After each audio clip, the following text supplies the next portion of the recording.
All right. Good afternoon, everyone. I hope I'm audible. Yes, you are.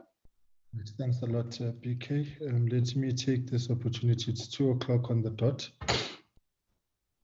And therefore, I think that it is good that we start. We are meeting this afternoon following the failure of SAA to appear before us last week. And therefore, the meeting having to be rescheduled. I battling with my list here, but I'm going to assume that the minister is present and the deputy minister. Yes, he is. Right. And the SAA business rescue practitioners and the Department of Public Enterprises there.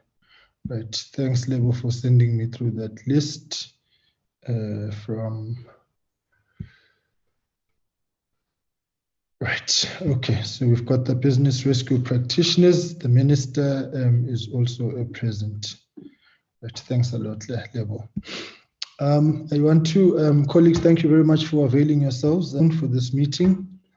And also, just kick off by saying, I want to draw them off the business rescue practitioners to the fact that the letter sent to me last week, Monday, whilst was received in a very positive spirit, that positive spirit had to be balanced with the importance of Parliament doing its work. And I do want to say that in future, whether it's the business rescue practitioners or anybody else or any other entity, that a request is merely a request. And so if persons will not be available, then they must indicate such that they will not be attending. Because when you anchor it in a request has got the potential of two responses. It's a yes or a no. Because the one being petitioned for the request reserves the right to make a determination. And so whilst we are fully understanding of the circumstances, which it was totally unacceptable on the part of SAA to not have anybody else attend, after I had been very clear on behalf of the committee that the meeting would proceed. Because if we then make the requests a malicious outlook to say, well, we'll send a request and whether they say yes or no, we made up our minds, then just don't bother. It places us in a very difficult position as a committee and sets into motion a precedent which may make it very difficult for Parliament to do its work. And so that is why I thought I should just clear the air on that front so that there is no ambiguity about a request does not in any way mean that what you are requesting will be acceded to. And so it was unfortunate that we found ourselves in the kind of position that we find ourselves in last week. But be that as it may, because the business rescue practitioner should convey that to them in person, albeit virtually, a virtual person. So I think, colleagues, we're going to proceed with the meeting, and thank you again for availing yourselves during parliamentary recess, and we thank the presiding officers for granting us. Okay, so after all that I've just said, there's a message to say that the business rescue practitioners are struggling to connect. We are trying to help. All right, can that be sorted out and then we'll proceed?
All right, I'm told that the business rescue practitioners are now online.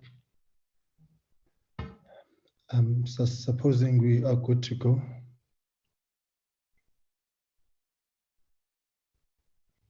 Are we in a position to proceed?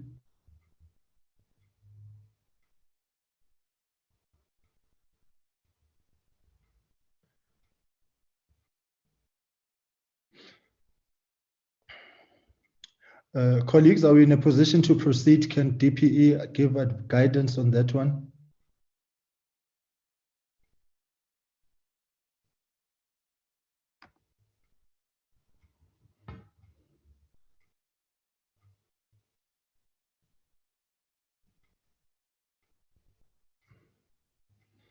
B cases, Dombi? Two of them are connected, Chair. I don't know what the response would be in terms of being ready or not. Can you get an indication from them?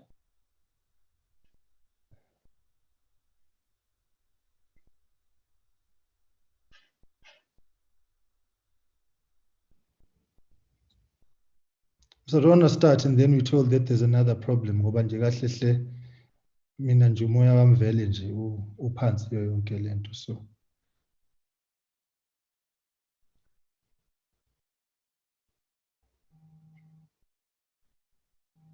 are we in a position to proceed?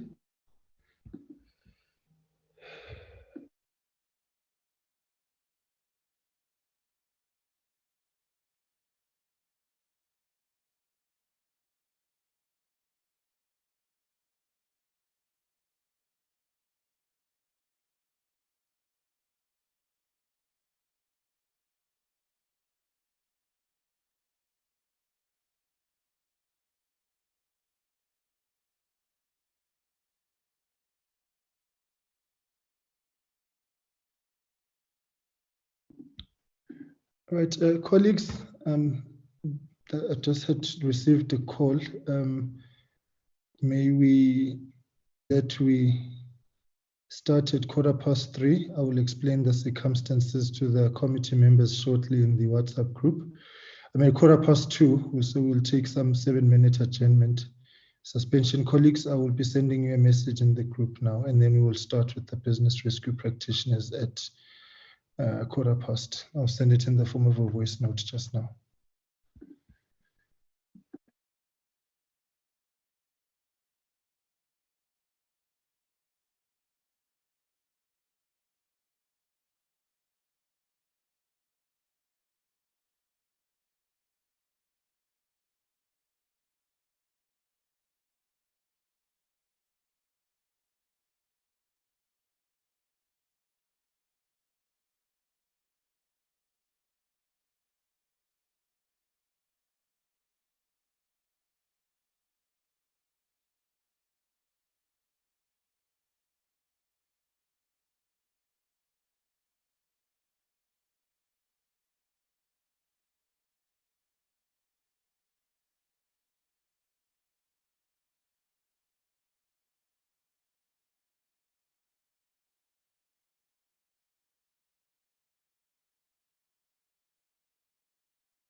All right, colleagues, I think that for the purposes of progress, we will start the issue which I raised in the group may lend us not continuing our work with being delayed and time is not on our side. So I think, and we'll see how far we go. Right, the business rescue practitioners are both co-hosts, and so they'll be able to upload the presentation up when we start with them. But I think I will repeat what I said prior to their joining the meeting for the record and in their presence, to say that whilst we received their letter last week Monday with the sensitivity it deserved and treated it as such, a request remains a request, and it is the prerogative of the one whom is being charged with the request to make a determination whether they accede to it or not. And as I pointed out in my response to the letter that was sent to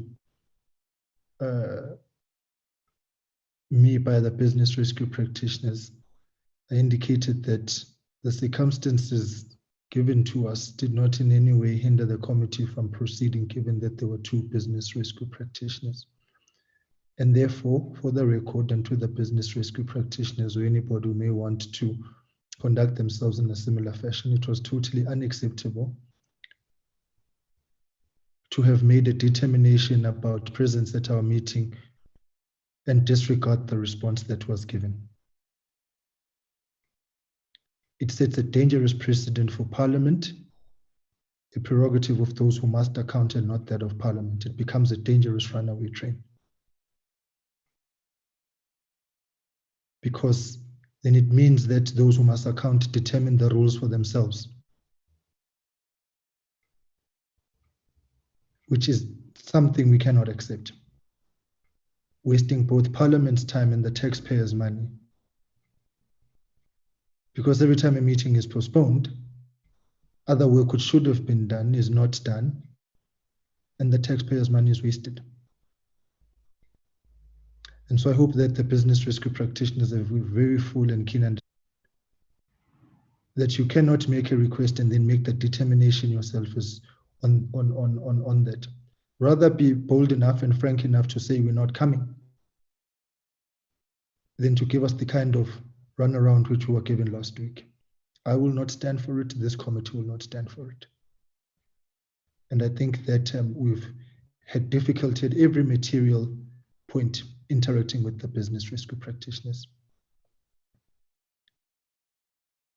And I say this, of course, with the full appreciation of the set of circumstances which beset one of the business rescue practitioners. And I'm wholly sensitive to that. But I think what happened last week must be addressed if we were to be fair to one another and to each other. Because it was not without precedent that we've interacted with one business rescue practitioner before. So I request that we avoid setting into motion these kind of things, which in future may continue lending credence to the outlook of some that Parliament can be undermined. And it would be regrettable that they quote this kind of incident as their benchmark. So I'd like to welcome everybody to the meeting. There is a somewhat 13-page presentation that was sent to us. We will go to that presentation. And then what we will do is we will then field questions, pose questions, and then we'll see how far we go. So colleagues, good afternoon, and to the delegations present, good afternoon. Can the presentation please be flighted and will be in the hands of the business rescue practitioners of SAA. And just one request, can our cameras please be on if we are addressing the platform, because we are on Parliament's live streaming platform. So we'll hand over to the business rescue practitioners. Good afternoon, Honorable Chair. Good afternoon to the honorable members. And we also extend our greetings to the Honorable Minister of Public Enterprises, as well as our colleagues from the Department of Public Enterprises. With me, Chair, on the line is my fellow Joint Business Rescue Practitioner, Mr. Les Matteson, together with the Business Rescue team.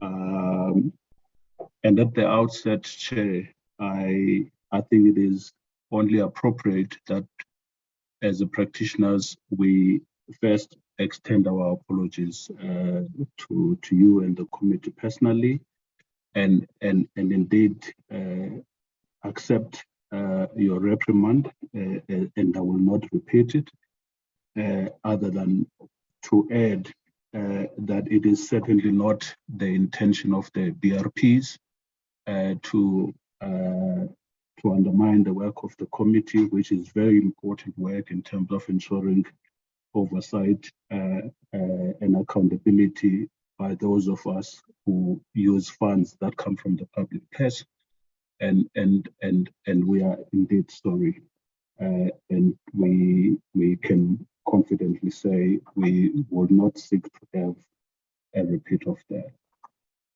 And then, more importantly, Chair, today, the letter from the committee was asking that we address a number of things.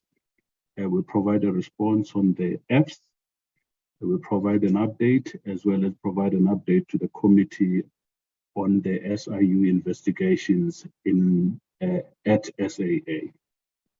The issue around the Fs, Honorable Chair, and the members of the committee is still the same, that given the business rescue process, there hasn't been an audit given the uncertainties that come with the business rescue process, which we hope the presentation will give the committee comfort that the end is nigh in terms of the exit to the business rescue and restoring the operations of the company to them being run in the ordinary course of business, with the board providing the overall authority and guidance and oversight over the operations of the company. And so to that extent, as we did the last time, Chair, we would be comfortable forwarding to the committee the management accounts as at the end of January 2021, which is exactly what we had done the last time. And so to the extent that then that will provide the committee sufficient information on the financial, at least the financial reporting of the entity. And specific to the update, Honorable Chair, I'm going to put the presentation so that we are able to deal with it. And if I can just get 1 minute to just sort it out, Chair. Sure, no, that's fine.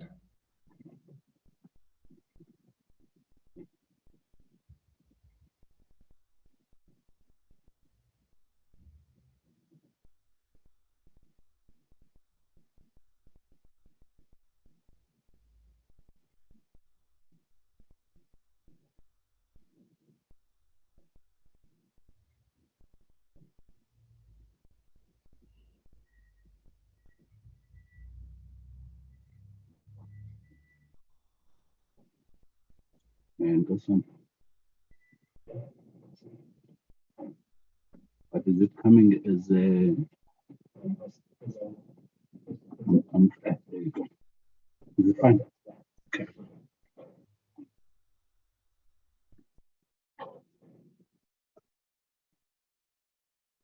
All right, BRP, if just may I crave your indulgence momentarily.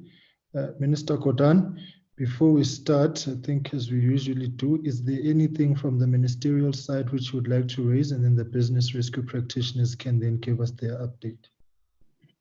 Well, good afternoon to you, Chair, and to the members, and to the BR team, and the Chair of the Interim Board, and others that are listening in.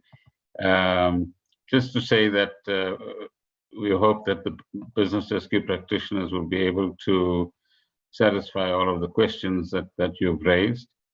They, as you know, from the 6th of December 2019 until the exit takes place out of business rescue, are responsible for SAA, and neither the board nor the shareholder has any influence over what they do, except that we do from time to time engage with them. And secondly, thank you for your indulgence. I had to just listen to Deputy Chief Justice Zondo, who was commenting on an incident that took place when I appeared before him earlier this week. So thank you very much, and Mr. Dongwana can certainly continue. Right. No, thank you very much, Minister. The business rescue practitioner may then proceed with the presentation, and then colleagues, you will come in for questions. Honorable Hadebe will be first off the bat.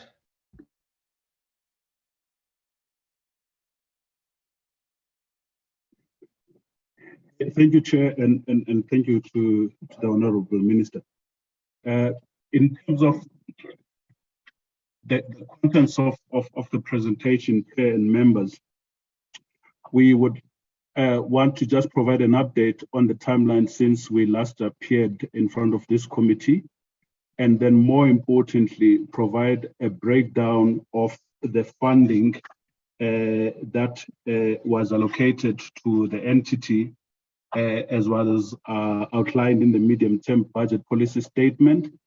And then we take it to the next level, Chair and members, where we demonstrate how that funding has been utilized to date in implementing the plan.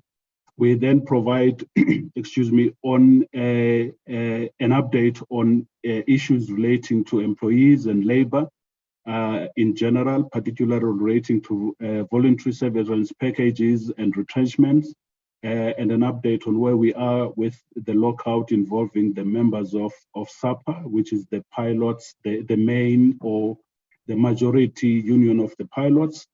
We then spend a very brief time just taking the committee through the conclusion of the business rescue process, including the setting up of the receivership, what the receivership is and what the receivership is intended to deal with.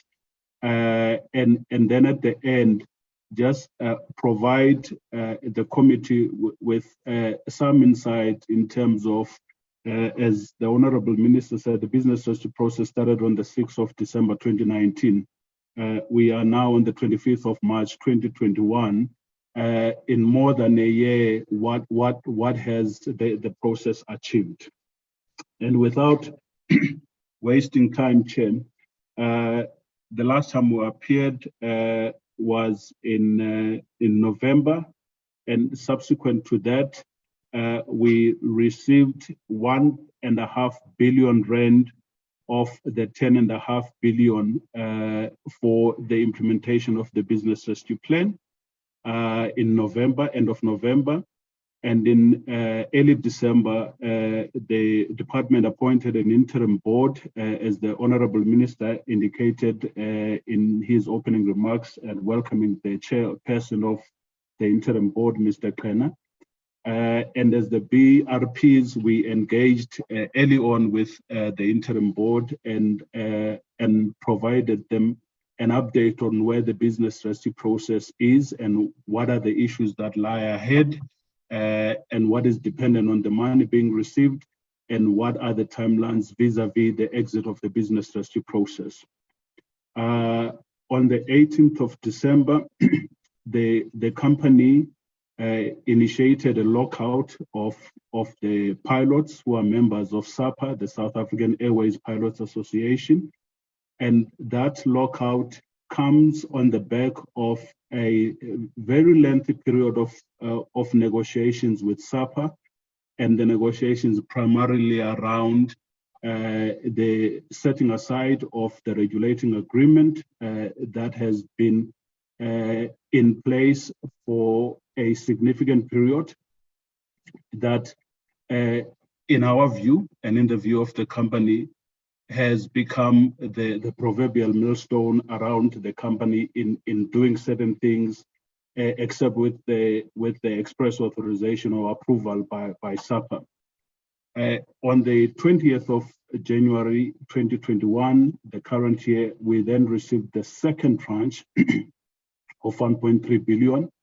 And then on the 12th of February, we received the third tranche of 5 billion rand. Thus, to date, Chair and honorable members, SAA has received 7.8 billion rand for the implementation of the business rescue plan.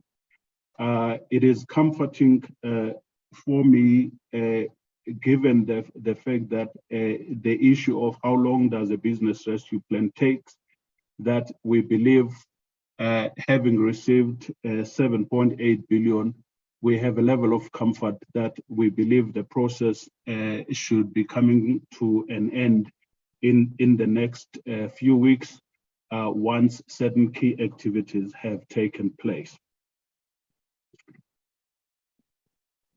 What is the breakdown of the funding that we received from the medium-term budget policy statement? The 10.5 billion is broken down into 5 buckets. The first bucket of 2.8 billion is intended to pay amounts relating to employees, and those amounts include the payment of amounts for voluntary severance packages, the retrenchments, as well as the settling of unpaid salaries. It is worthwhile to remind the members that during 2020, particularly when the first lockdown began, and the airline was not able to fly, we were not in a position to pay salaries to employees, and we owed employees salaries for a number of months. So the issue around the unpaid salaries relates to that. The second bucket of 800 million rand relates to amounts of monies we owed to creditors that afforded us credit and provided goods and services to keep the airline afloat whilst we were operating after the beginning of the business rescue process. And these creditors would include creditors that enable us to keep and maintain the airline operating infrastructure. The third bucket relates to working capital, primarily intended for the restart of operations in order to take the restructured airline forward. The fourth bucket is monies owing in lieu of unflown tickets. Members would know that it is typical that passengers would book flights, would pay for the flight, and then only take the flight a few weeks or a few months down the line. So this money relates to all those tickets where we have received the money from passengers, but have not been able to provide the service of flying them to their intended destinations. And the last bucket is for the recapitalization of the subsidiaries of SAA, being SAA Technical, Air Chefs, and Mango. And the total of that was 10.5 billion. As I've mentioned in my opening remarks, we received then the funds from the department in 3 tranches to date, amounting to 7.8 billion. When we received the first tranche, it came with a number of conditions, including that the funds have to be used for the payment of 2 months' salaries, payment of post-commencement creditors, working capital, as well as settling of amounts owing to subsidiaries. We were not able to use this amount when we received it in November, because it was important that we ensure that the conditions align to the Companies Act in terms of how we are supposed to make payments in business rescue. And that the first thing that we needed to have was the settling of all amounts owing to employees, as well as settling amounts owing to creditors that have provided goods and services to the airline during the business rescue process. In the second tranche, those conditions were corrected, but more importantly, in the second tranche, there was a proposal for the settlement of the salaries owing to employees, because we had been owing employees salaries for 8 months from April to November. And as part of that funding, there was an agreement for the settlement of those salaries to 3 months. And and that settlement was taken up by a number of unions, and I'm going to deal with that in about 2 slides further down. Lastly, we then received the third tranche of 5 billion, which enable us to make good on payments to employees in terms of VSPs, and then extend that to payments of VSPs for pilots and management. And then currently we are just engaging with the department on how we utilize the balance of those funds in order to make sure that the utilization of the funds is in line with the business rescue plan that was adopted in July 2020, as well as in line with the funding commitments provided by government and the department.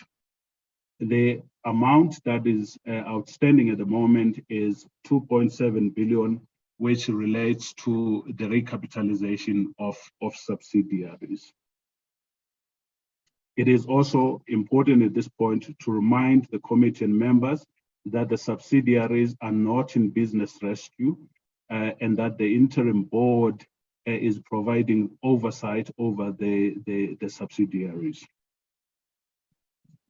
How have we then used the 7.8 billion rand that we have received to date?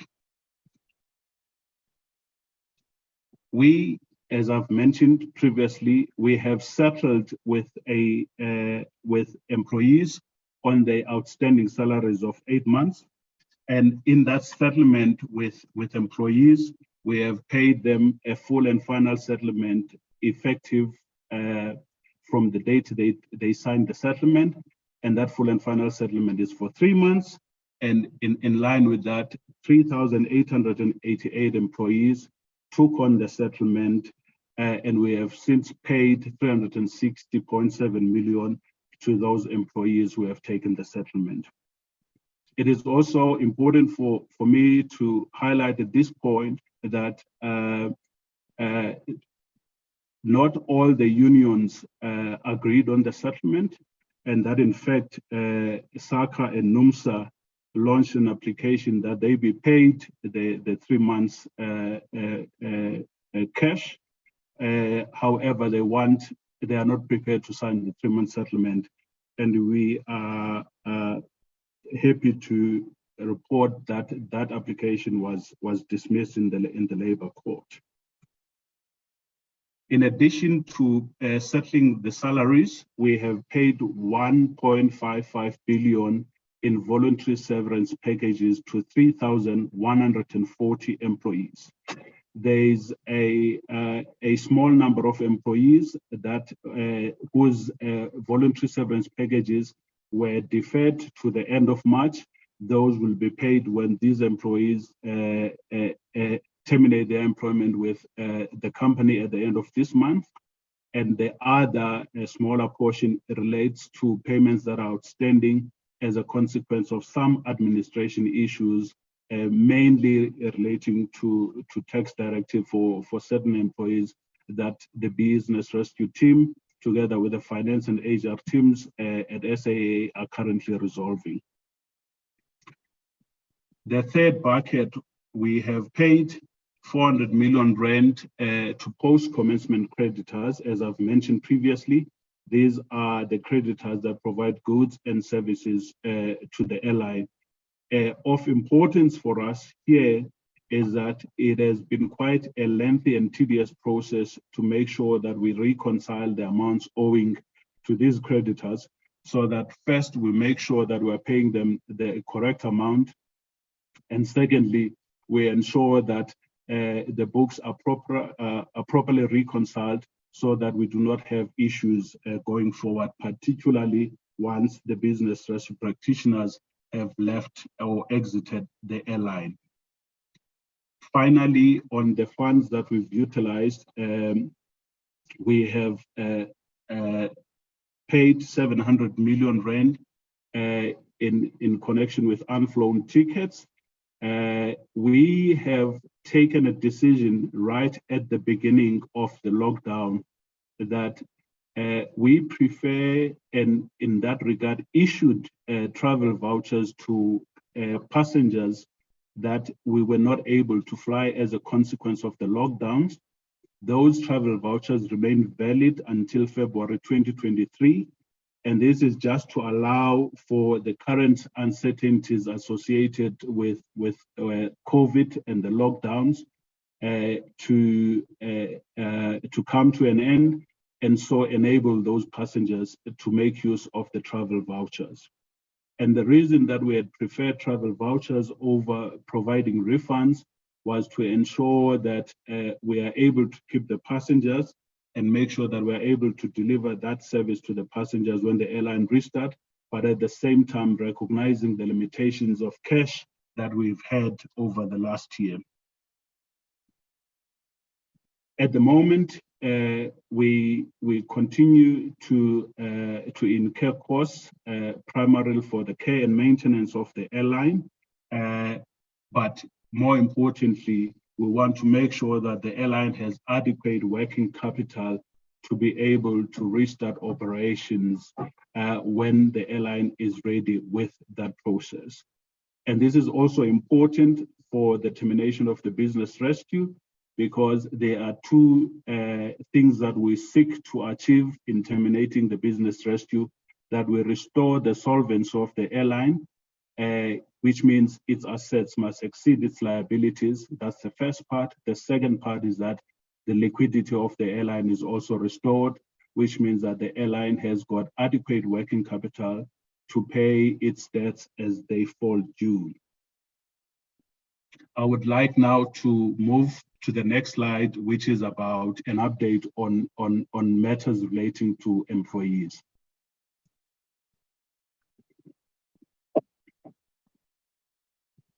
As I've mentioned in the previous slides around how we utilized the money that we received, we settled the salaries that had been unpaid for 8 months. In that settlement, 4 unions came on board. That was National Transport Movement, Fatawu, Awusa, and Solidarity, as well as 2 formations within SAA that represent non-unionized employees, being non-unionized management, as well as non-unionized non-management staff. We also extended that settlement to employees that were members of unions that had not taken up the settlement agreement, and those unions are SACA, the union for the cabin crew members, NUMSA, as well as the union for the pilots. And as I mentioned previously, there was an 85% take up on that settlement, and that excludes, unfortunately, pilots who had not taken up that settlement.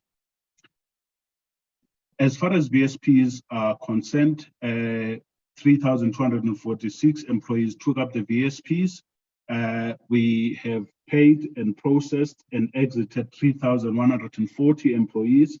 As I mentioned previously, the remaining 100 odd employees will be resolved in the next few weeks as a consequence of them exiting the airline at the end of March, as well as resolving some of the admin issues.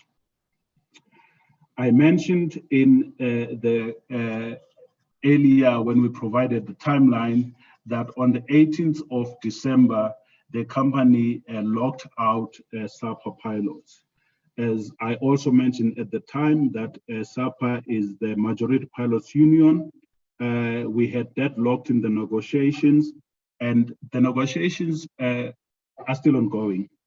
As is the case with negotiations, it's a give and take exercise, but we are guided by a number of principles, and the number of principles in the context of a business rescue is that it is important for all the various stakeholders in the company to recognize that almost everyone has to give a little bit in order to enable a scenario where the company is able to move forward on a sound footing. As business rescue practitioners, we remain hopeful that an acceptable settlement between ourselves and SAPA will be reached, and will be reached soon, so that the airline can move forward on a sound footing.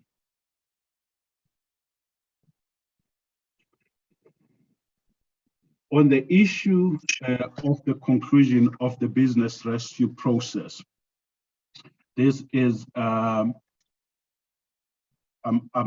be left with 2 slides after this, Honorable Chair and members, and thereafter we'll be able to take questions. The issue of concluding the business rescue process, as is required in the Companies Act, we will file a notice of substantial implementation once we have achieved a number of things. In the last presentation to this committee, we had taken the committee through some of the conditions that were inserted in the business rescue plan that are required in order for the business rescue to be considered to have been substantially implemented. And I'm not going to repeat those. But at the present moment, an important thing for us is that we are able to make payments to employees at a minimum in terms of their unpaid salaries, or alternatively, if those payments are not made for whatever reason, as we have found with the VSPs, where at times the reasons that we're not able to make payments as a company, it is due to some administrative issues that just need to be resolved. Those monies are actually ring-fenced so that when those admin issues have been resolved, the money could then be paid to the employees. So that's the first one. The second issue is that we are able to make payments to all post-commencement creditors, so that when we exit the business rescue, all those creditors who had provided goods and services during the business rescue process have been paid. The final issue was that an election is made by creditors of receivers, and those receivers are then able to establish the receivership. And I think it's important, Chair, for me to just explain to the committee and the members what the receivership is. Chair, an important part of bringing SAA to solvency is that the business rescue process must be able to deal with the debts and liabilities of SAA. You will recall in the last presentation we made that we indicated that the company in the main owes the following categories of people. It owes lenders who had provided funding to the company on the back of government guarantees. It owes monies to aircraft lessors, and that we were able during the business rescue process to negotiate with aircraft lessors and agree on a settlement, which I'll talk about it a little later. And it owes money to general creditors, what we refer to as general concurrent creditors. It is these buckets of people that are owed monies. The money that is being owed to lenders is allocated in the budget and will be payable through the fiscus to the lenders over the next 3 years. And so is the money that we were able to negotiate a compromise and a settlement with both aircraft lessors as well as concurrent creditors. It is the intention of the process to take all of those monies, all of that debt out of SAA into a different entity, which we refer to as the receivership. And in so doing, we take out that debt out of SAA into the receivership, and the remaining debt in SAA will be then written off in order to make sure that the company is solvent and it doesn't carry a significant amount of debt in its books. So the receivership has been designed and is being set up in order to receive that debt. That's the first part. So if I then go to the slide on the receivership, I mentioned that the business rescue process will come to an end once the BRPs have filed a notice of substantial implementation, as was articulated in the business rescue plan, and that notice will be filed with the commission. And at that point, SAA will then be discharged from the business rescue proceedings. What does that mean in real terms? The minister has ably indicated a number of times, including today, that during the business rescue process or proceedings, the BRPs remain in charge of the company in substitution of its board. So when the company has been discharged from the business rescue, the authority and oversight and governance over the company will revert back to the board. And at that point, the receivership will then be deemed to have commenced, and the receivers will then be tasked with the duties that have been contemplated in the business rescue plan. And essentially, the main role of the receivers is to ensure that they receive monies for the settlement of those liabilities over the next 3 years, and make sure that they pay those monies to the 3 categories of lenders, concurrent creditors, and aircraft lessors. Those who are following closely the notices that the business rescue practitioners issue during the business rescue process will know that early in the week we have issued a notice to affected parties, wherein we indicated that Bongani Ngasana and myself have been nominated as the receivers in the receivership. And last week, Friday, we received votes by way of a proxy from creditors who voted in favor of the nominations. And so, as things stand, we will be the receivers in the receivership.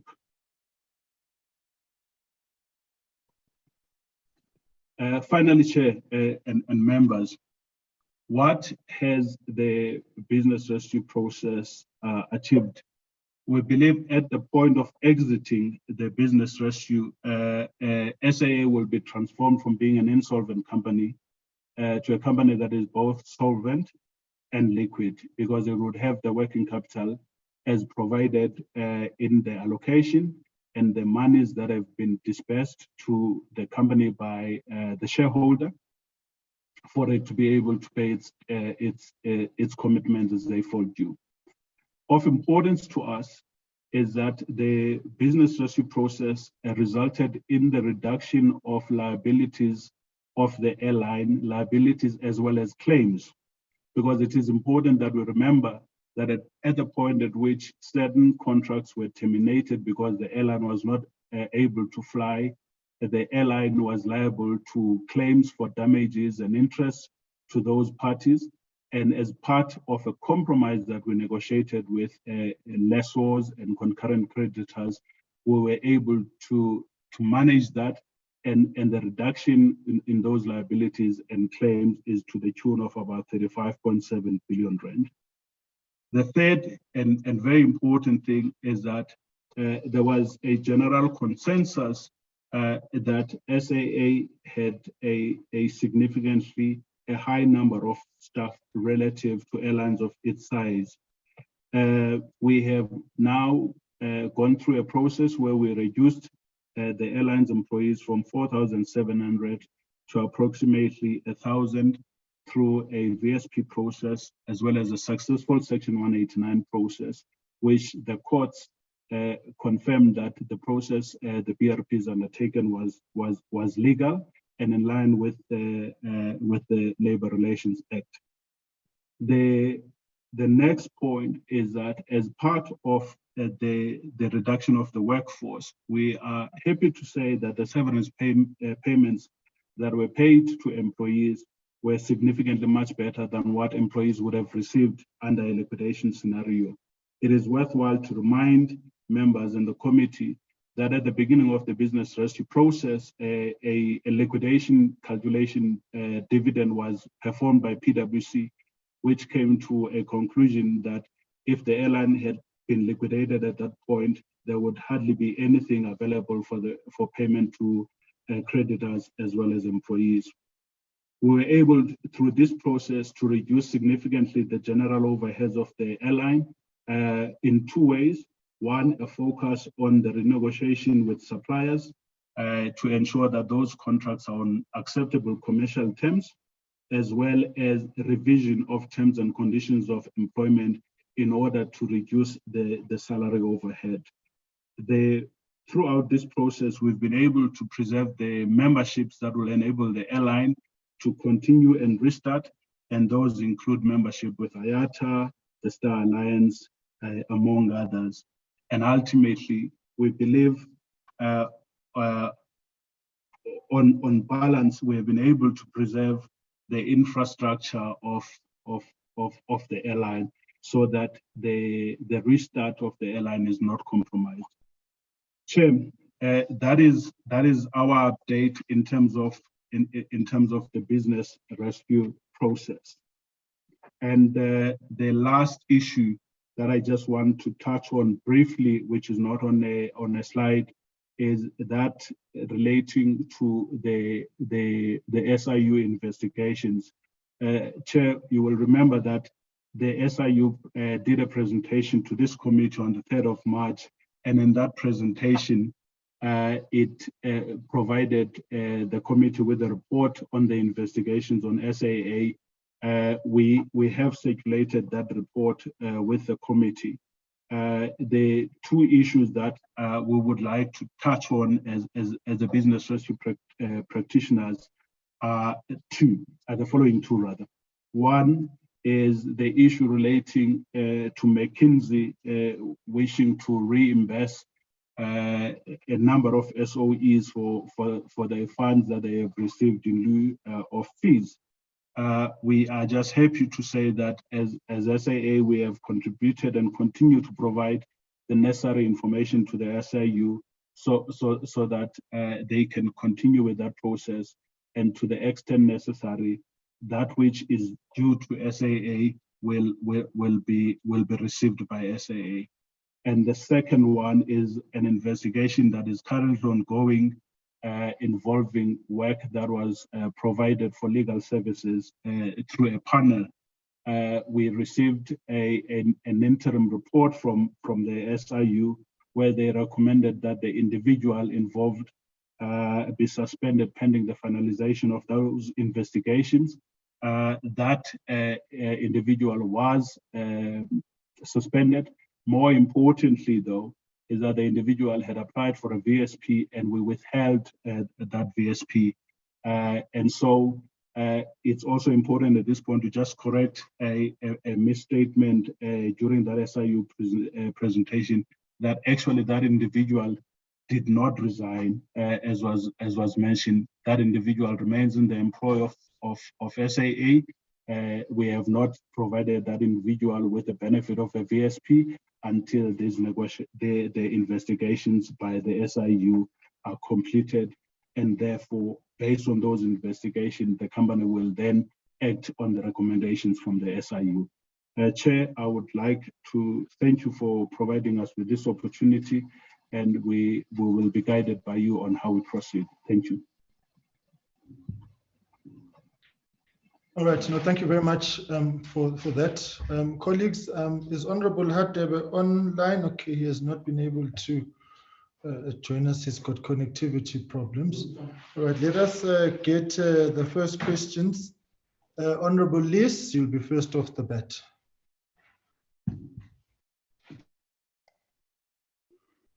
Thank you, Mr. Chairman, and good afternoon to everyone. Perhaps the presentation can be taken down now. Thank you. Mr. Chairman, if I may, I'm going to ask if in what format we're doing this. Is this in a hearing format, or do we put all the questions at one time? It's an update, it's a briefing, so we will put all the questions at once, but maybe because I think we do have time. Sorry, Mr. Chairman, you're breaking up very badly.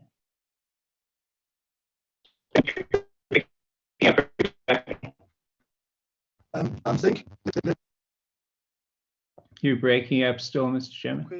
questions, then we'll do follow-up. So questions, we'll come back.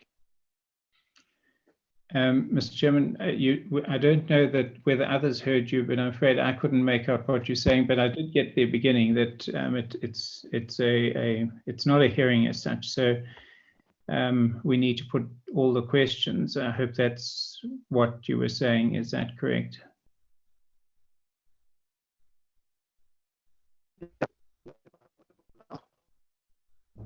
Let's do it to the first. Okay, Mr. Chairman, I'm going to proceed. I'm afraid I can't hear you. It might just be me. Ben, can you hear the chair? No, it's breaking very, very badly. Okay, thanks, Ben. Okay, I'll proceed then. What I'll do then, I'll put the questions into groups. So I'd like to begin with you, Minister Gordhan, and ask you a few questions. And so I'll get on with that. First question is, has an agreement to sell any shares in SAA to a third party been negotiated, and what shareholding would remain in state hands if it has? The first question. The second question, it revolves around the January proposed flight to fetch vaccines from Mumbai. Did you at any stage after the SAA manager had taken the decision to not authorize the first flight on or about the 31st of January, have any direct or indirect communication with the SAA manager who took this decision? If so, was this directly with the manager or via a third party? And if so, what are the details of the substance of those communications? Then the third question, to some extent, Siviwe Dongwana has dealt with it, but it really is very inconclusive. He's indicating that the financial statements will come at some unknown time in the future because of the business rescue and no audit having been done. I can't see that that is an acceptable position. Surely there should be an audit, and the financial statements for the past, it'll now be 3 years, I think, should be produced. Honourable Gordhan, then Minister Gordhan, then there's the question of the 2.7 billion rand that has not been paid out for subsidiaries. Now, the business rescue practitioners appear to be of the opinion that they, despite being the SAA business rescue practitioners and the subsidiaries being just that, subsidiaries, don't have any responsibility for the subsidiaries, which is a bit strange given that in their business rescue plan, they talk about capital for those subsidiaries. But nevertheless, the 2.7 billion hasn't been paid out. And on what basis of the PFMA would such funding be justified? It's not in terms of the business rescue process, because that's coming to an end according to the business rescue practitioners. Then what is the actual financial position of subsidiaries? I've asked about the SAA financials, but the subsidiaries, the business rescue practitioners have pointed out, are not in business rescue. Where are their financial statements or annual reports? When will they be available? And what are the financial status of the two main, the SAA Technical and Mango? May I then, Mr. Chairman, I hope you're back, but I'm not sure whether to move on to questions for the business rescue practitioners. Are you there, Mr. Chairman? Let's get a response to that set of 3-4 questions, and Thank then you. you'll come for a second bite. So maybe colleagues will do it that way. You'll pose a set of questions, get your responses in your next set. So let's get a response to those questions, please. Thank you.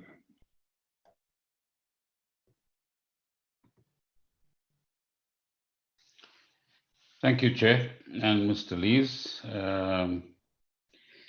First question is about whether there's an agreement to sell shares. No, not yet. The second question is in relation to a SAA flight to Mumbai. As to the best of my knowledge, there was no Mumbai flight to collect vaccines. So Mr. Lees has probably got his facts wrong. No, Mr. Chairman, I'm sorry, that's unacceptable. I will repeat the question if that's necessary. Go ahead. All right, clarify the question and so that we can move on.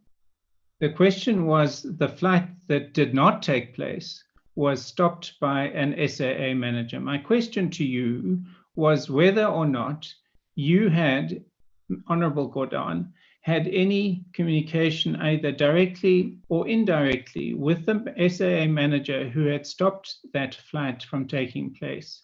And if you did, what were the details of the substance of those communications? So let me repeat, Chair. As far as I know, there was no intended flight to Mumbai, as far as vaccines are concerned. If there were any other, the business rescue practitioners should explain that to you. Secondly, we were during this period attempting to do what other airlines have been attempting to do, and that is to ensure that the cargo side of the business gets off the ground. And we tried to do that with the relevant business rescue practitioner or his representative. And the Brussels flight, which eventually got off the ground, notwithstanding substantial efforts by pilots, or some of the pilots that belong to the Pilots Association, to sabotage that flight, and which continues until today.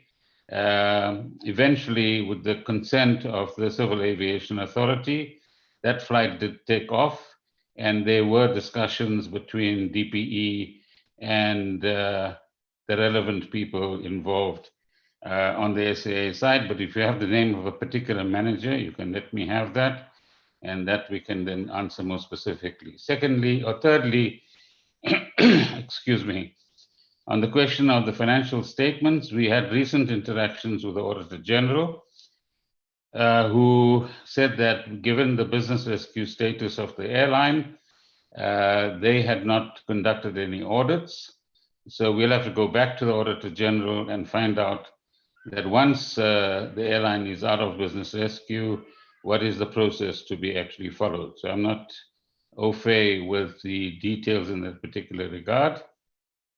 The 2.7 billion that was intended for the subsidiaries was part of the 10.5 billion rand package, which we had actually informed all of you about, and informed the public about, and informed other committees in Parliament about, and was always, as I said, part of the 10.5.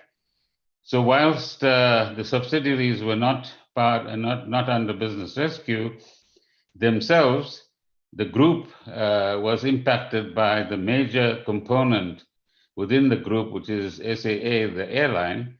And so the connection between the two always was one of the issues. And as a result, we come to your last question about the actual position of the subsidiaries.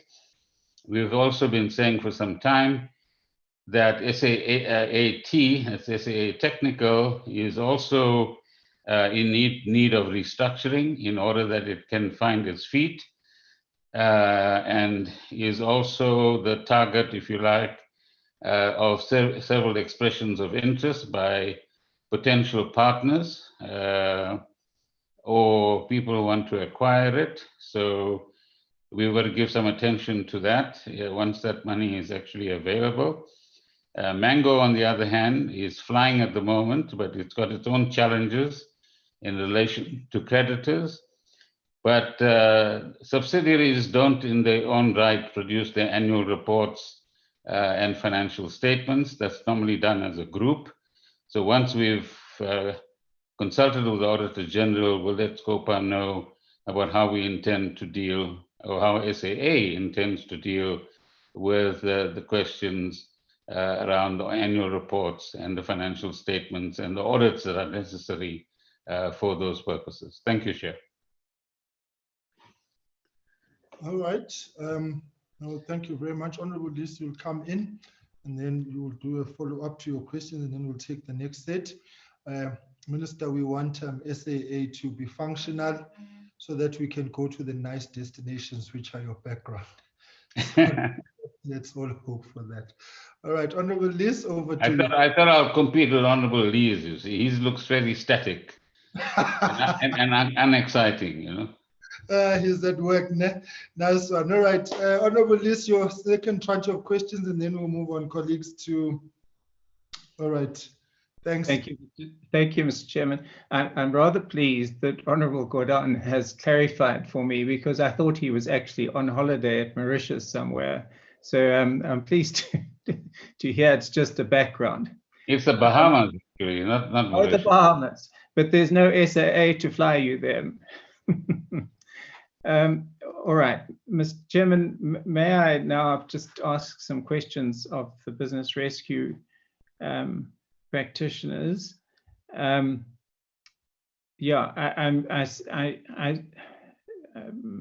really speaking, I suppose, to Severe, but I presume Les is there as well somewhere. But from what is the estimated extent of further capital funding required in order to get SAA operational and profitable? What you've been saying to us is that the 10.5 billion, putting aside the 2.7 billion, is sufficient to get the airline operating again. But will it from day one run at a profit? I think that would be highly unlikely. So how much more money does your plan, business rescue plan, foresee being necessary to get the airline up and running and back to profitability? And does the October 2020 revised business rescue plan include an increased funding requirement of 19.3 billion? That's the one question. Linked to that is, in terms of the latest position of the airline and the industry as a whole, when is it projected that SAA will show profitability? In other words, which financial year in the future?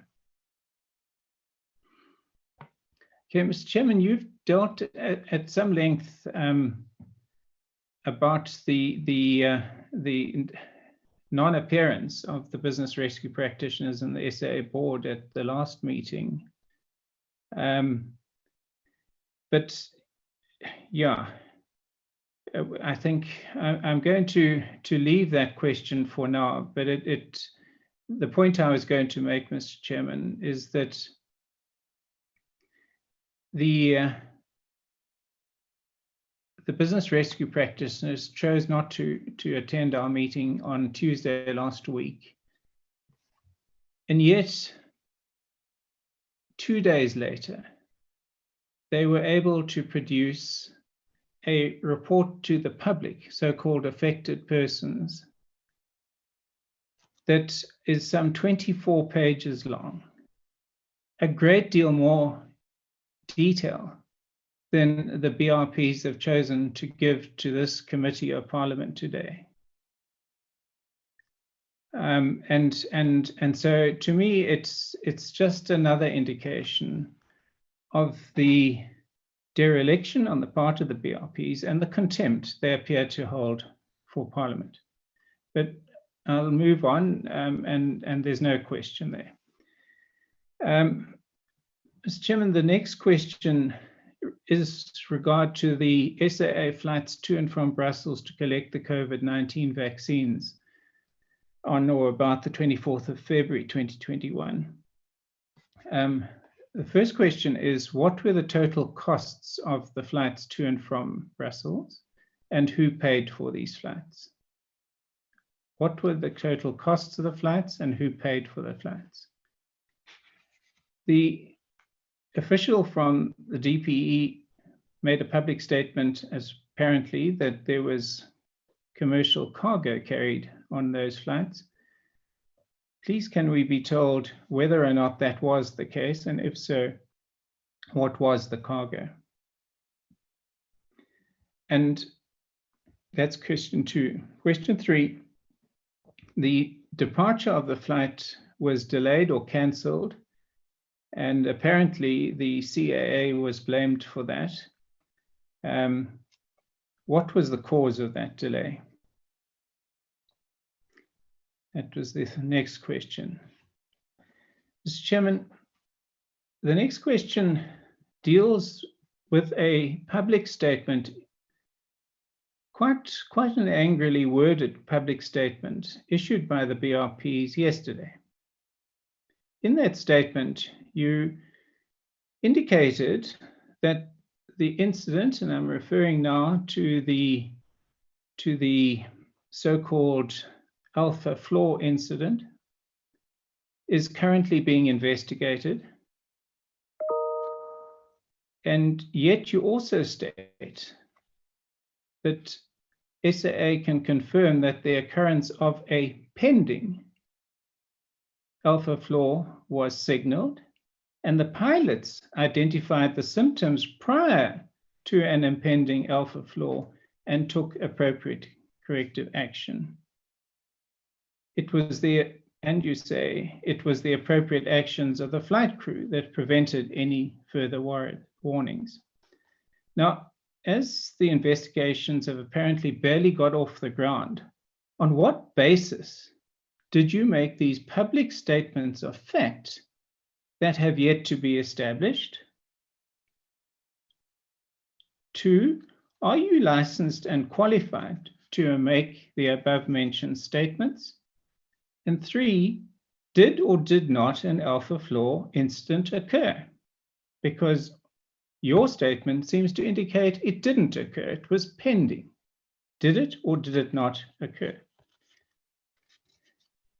Mr. Chairman, in terms of the Companies Act, and both Minister Gordhan and Siu Investigations have confirmed this afternoon that the business rescue practitioners are entirely accountable and responsible for the operations of SAA in the place of the board and the senior executives. So the question is, why did you, as BRPs, allow the flights to and from Belgium, Brussels, to be undertaken when you were clearly aware of the high safety risks involved, and that numerous exemptions had been issued by the CAA to make the flights possible? Do you accept that you must be held accountable for the consequences of those flights? And the last question with regard to those flights was the CRM training, crew resource management training of the flight crew, current and up to date? Mr. Chairman, I move on to the next category. The business rescue plan includes a provision for all unions to have accepted the new terms and conditions and for retrenchments to have occurred. As Siu has now pointed out to us, this has not been the case. There are a number of unions that have not accepted, and 90% of the pilots are locked out and are thus not available to fly aircraft. The first question, why has the provision for all unions to have accepted the new terms not been achieved? We've been told it's not been achieved, but why has it not been achieved? And what will happen to these employees if the business rescue process is exited? What is the status of those employees after the business rescue process ceases? How can the business rescue be considered to have been substantially implemented if this provision has not been achieved and 90% of the pilots are locked out? Who will fly the aircraft? Mr. Chairman, the other questions really center on the CAA. I think I'm going to have to wait until we can speak to them about that. So let me leave it at that. Thank you, Mr. Chairman.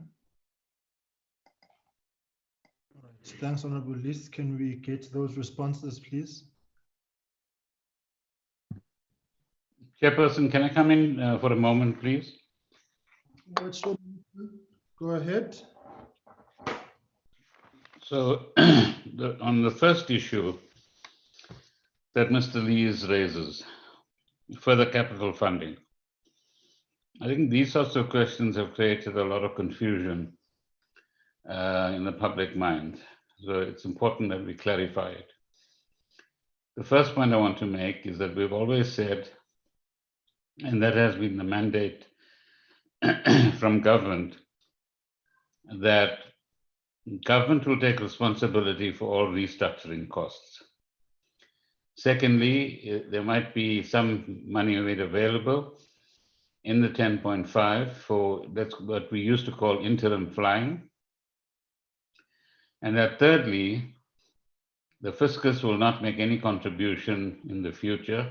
And let me emphasize that. The fiscus will not be required to make any contribution in the future, because the parallel process to this that is taking place is the acquisition of a strategic equity partner. And with all of those interested parties that discussions have taken place with, it has been made clear that once we take as government responsibility for the restructuring costs, the partner has to come in with future capital, and that will then, together with the appropriate planning and expertise that is brought in both from South Africa or from within SAA where it is available and from outside, the viability of the airline will be determined. There were projections earlier in 2020 in terms of the Seabury report that was acquired. And as Mr. Dongwana will probably explain, the original, let's call it flight plan in the business rescue plan, but a lot has changed, and COVID has impacted on the aviation industry, both globally and in South Africa as well. So questions about whether it will run at a profit or not, and so on, is connected to the first question that Mr. Lees asked, which is, what's the future shareholding going to look like in the airline once the discussions with the strategic equity partners have been concluded? So I don't think Mr. Dongwana can add if he likes, but I thought it's my responsibility or our responsibility to clarify these matters. The second question was a set of issues I want to raise as a concern.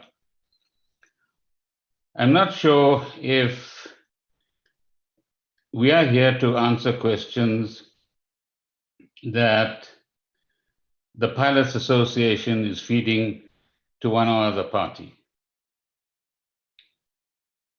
The details, for example, that are being asked about the Brussels flight and so on, has got nothing to do with the business rescue process. And the questions clearly indicate, particularly the one around unions, that there's something going on which creates a huge amount of discomfort, I think, in a parliamentary context. For example, Mr. Lee says 90% of the pilots have been locked out.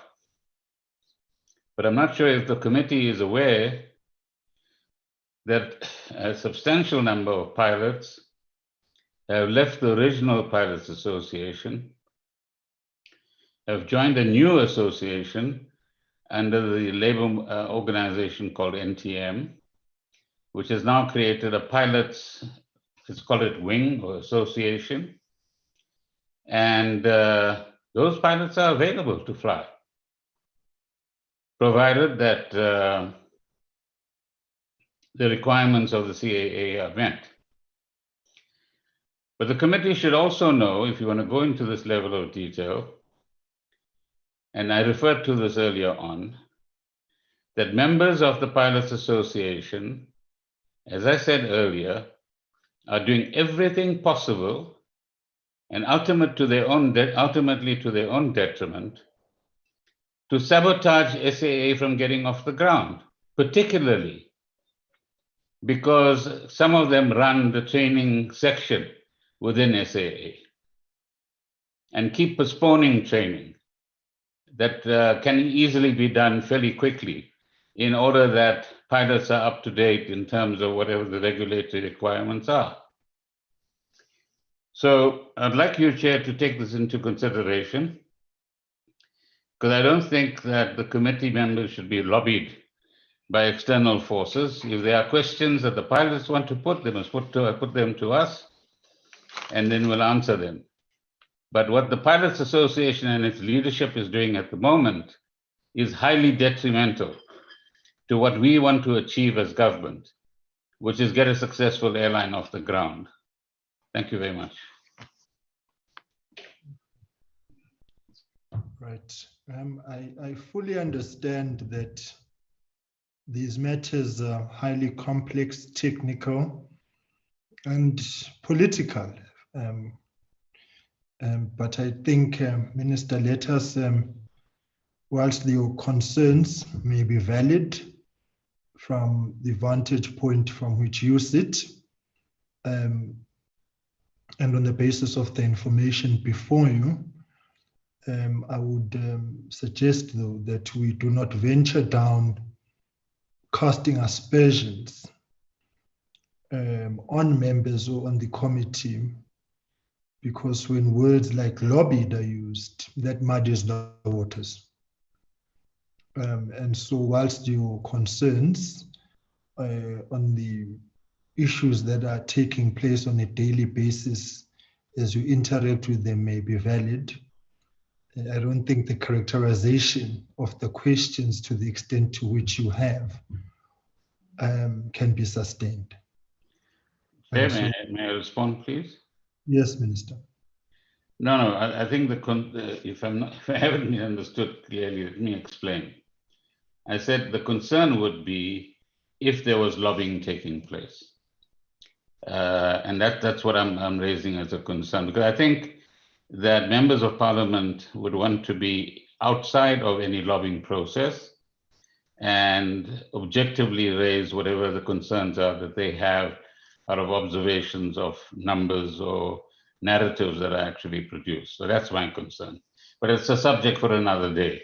And I'm not casting aspersions, I'm raising a general concern that, of course, all of us need to be careful about. We get lobbied as well, but that doesn't mean we abide by the lobby. Thank you.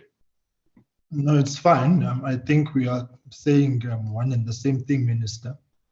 I'm going to take this particular matter on advisement. And should we ever need to return to it, I will do so, and I will communicate to the Minister on it. But I think and maintain that the characterization of questions along the lines of lobby, or as qualified as that may have been now, I will look at Hansard and the transcript, and we will revisit this matter. All right. Thank you very much. Can we get further responses to any of the questions that were raised, and then the Honorable Kachalia will come in. Thank you, Chair. On the issue of further capitalization of funding for the airline, I am not going to venture beyond what the Minister had provided, because I think that's sufficient. Suffice to say that on the fundamental issue of when is AAA likely to get to profitability, I think it's common cause, Honourable Chair Alflis, that crystal ball has become very dim for the entire aviation industry. There are just so many variables that affect the profitability of an airline in the context of what COVID has done to the industry. And I think it's a very, very difficult question. However, I think the most important thing is understanding the foundational principles that have been undertaken to ensure that the airline is in a good position when it restarts operations, that it has got a very low overhead structure. And that's very important, because what is going to ultimately determine profitability is dependent on the fleet sizes, the routes, the prices that are pending, that are currently available in the market, and a whole host of factors. But what is within the airline's control, and what this process has done, was to ensure that the baseline overhead cost structure of SAA is quite lean. And I think that will put the airline in good stead going forward.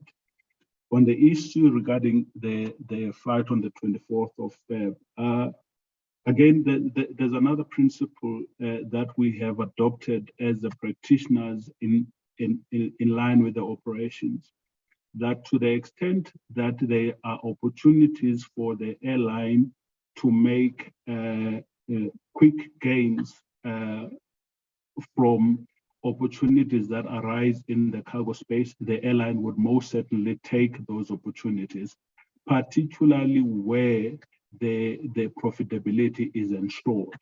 And this flight was one of those. Various pieces of cargo were transported.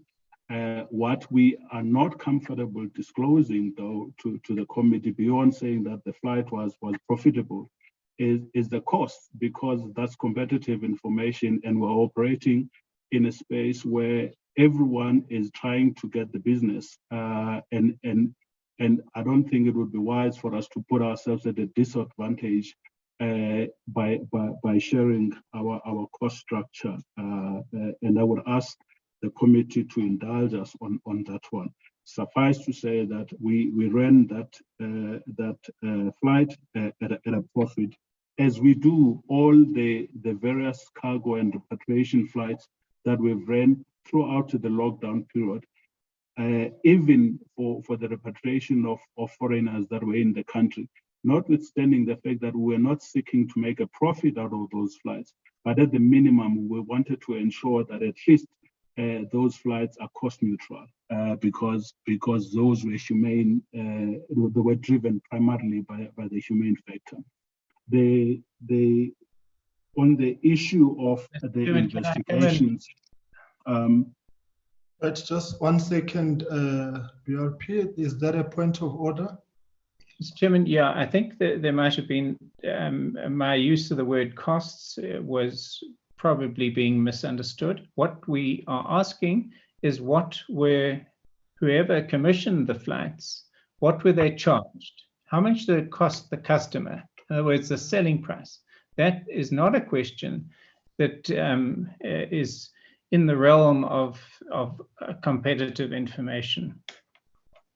And then what was the other cargo that was carried? Okay, there's a clarity on the question. Can we get a response? Thank you, Chair, and thanks, Honourable List. It is common cause, Honourable Chair and members, that when various companies are looking for service providers, they send out requests for quotations. and whoever provides the quotation that is most suitable to the purchaser will get the work. But to share the basis around which you've charged the client, that is what we said. It is competitive information, because it then means that our competitors have a line of sight, a direct line of sight into what pricing what the basis of pricing on which we got the particular work. Mr. Chairman, I'm sorry, this is a parliamentary question. We need an answer, please. Right. Can we momentarily? I will look at that, and I will come back with the ruling.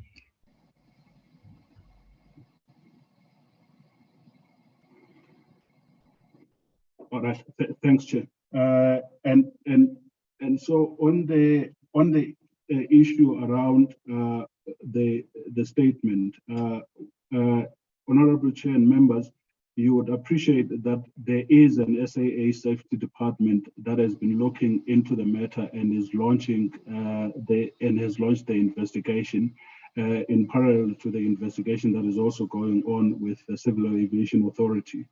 And I would ask that we allow that process to unfold, and then when that report comes out, it be presented to the committee. And so through that process, then we take out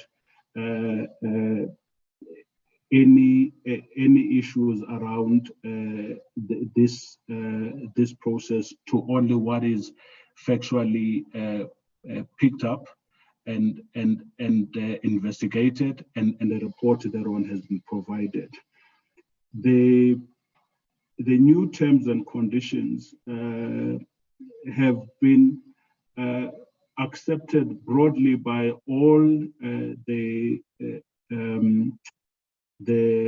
unions, and a proof of that is that the current structure that has been populated based on the airline having 1,000 people has continued and has been populated at various levels. The only exception to this is it is SCOPA whom we are still negotiating with. And as a principle, without getting into the detail of the negotiations, even SCOPA themselves are not opposed to the new terms and conditions. But the SCOPA settlement is a broad settlement that involves a number of items that we need to find agreement on. And those items include the new terms and conditions. And the final point on this labor issue is that it is commonly acceptable, and this view was also echoed by the judge in the Labour Court, that a lockout is an acceptable industrial action to get, as is a strike an acceptable industrial action, to get parties over a logjam so that there's final agreement. And that is why we remain positive and hopeful that we would be able to reach agreement with SCOPA on these matters. Thank you, Chair. All right. We'll come back to those other issues shortly. Honorable Kachalia. Thank you, Mr. Chairman. Thank you, Mr. Chairman. I have two tranches of questions, one for the Right Honourable Minister of Public Enterprises and another set for the Business Regulatory. I will attend to Yes. We are struggling to hear Honourable Kachalia. Interjection, Honourable Kachalia, your audio. Let me. Is that better? Now, come closer to the device. Yes, there. Is that better?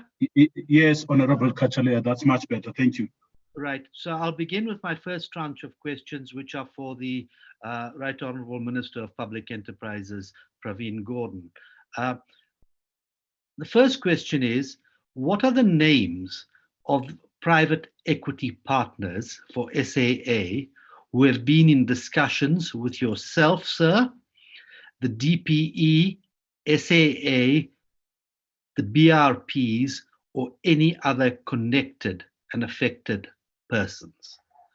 Secondly, were all the prescripts of the PFMA followed in awarding the contract to fetch COVID-19 vaccines from Belgium in Brussels, Brussels in Belgium, on or about the 24th of February 2021, adhered to, and if not, why not? Thirdly, are there any plans to use SAA and or Mango for flying COVID-19 vaccines internationally, regionally, in Africa, or around South Africa? Other than the SAA flights to and from Belgium on or about the 24th of February 2021, have any other such flights been undertaken by SAA or Mango since the first vaccines were received in South Africa on or about the 31st of January 2021? If so, were all the PFMA requirements adhered to? Thank you. All right, Honorable Minister Godan and Honorable Kachada, you may lower your hand. All right, Honorable Minister.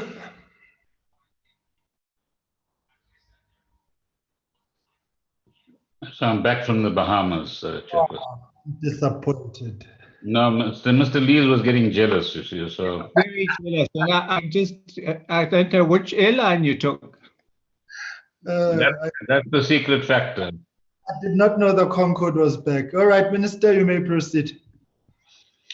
The names of the SCPs, Chair, I'm sure the Honorable Gentleman is very well aware of the commercial factors and considerations in a matter such as talking to SCPs.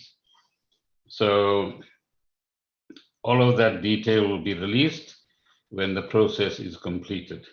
At this stage, regrettably, I can't give any further information because it might compromise our ability to finally settle on this matter. Then the question about whether all prescripts have been followed in terms of PFMA, I hope so. I think so. So there's no reason for us to actually not follow any of those prescripts. And I'll make a final remark on that question in a moment. Are there plans for SAA Mango to fly vaccines regionally elsewhere? I think as a government, we have a huge responsibility to ensure that as many vaccines as possible are acquired whenever possible, wherever possible, in order that South Africans can be vaccinated.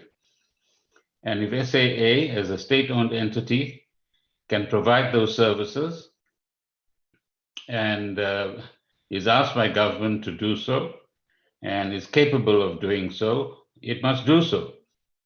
Because the key issue is vaccines in the arms of people to the greatest extent possible, which I'm sure my honorable colleagues would actually agree with.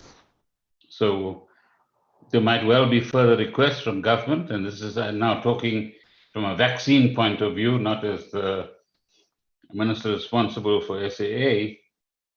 I think we have an obligation to ensure that government is able, on behalf of its people, to do that which is necessary in order that they don't get further infected by this virus and are protected to whatever extent they can be by the vaccines that are available around the world.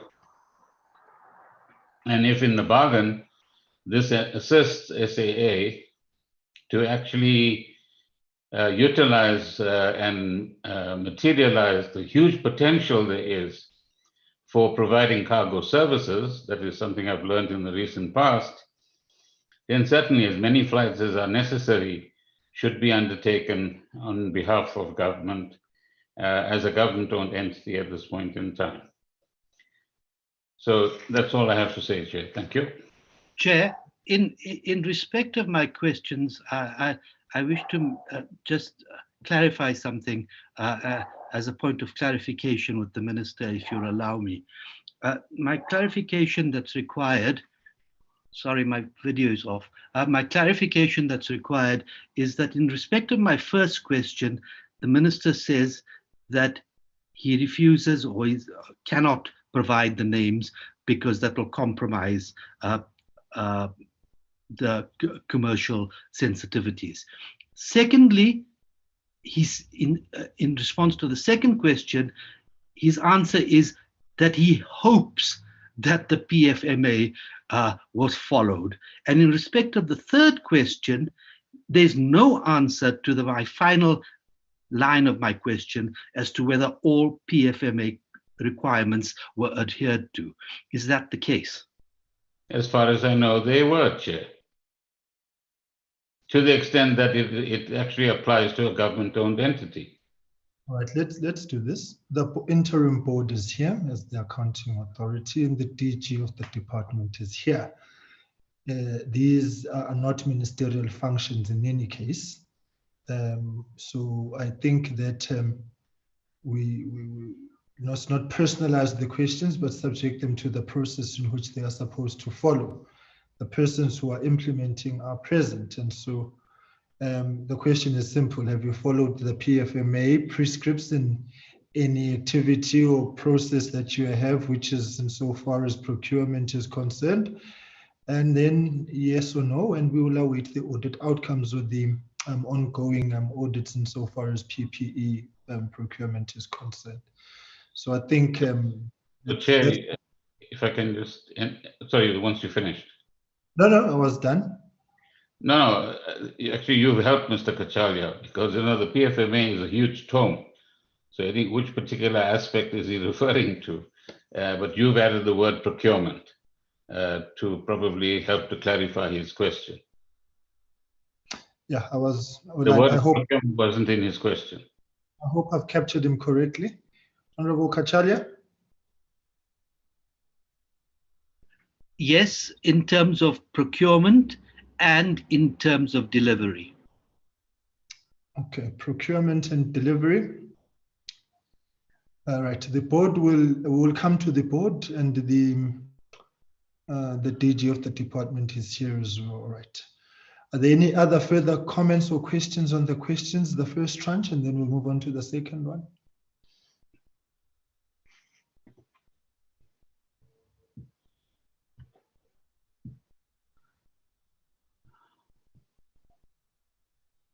All right, let's do this. Honorable Kachalia. The DG is available, Chair, if you want him to come in. The DG.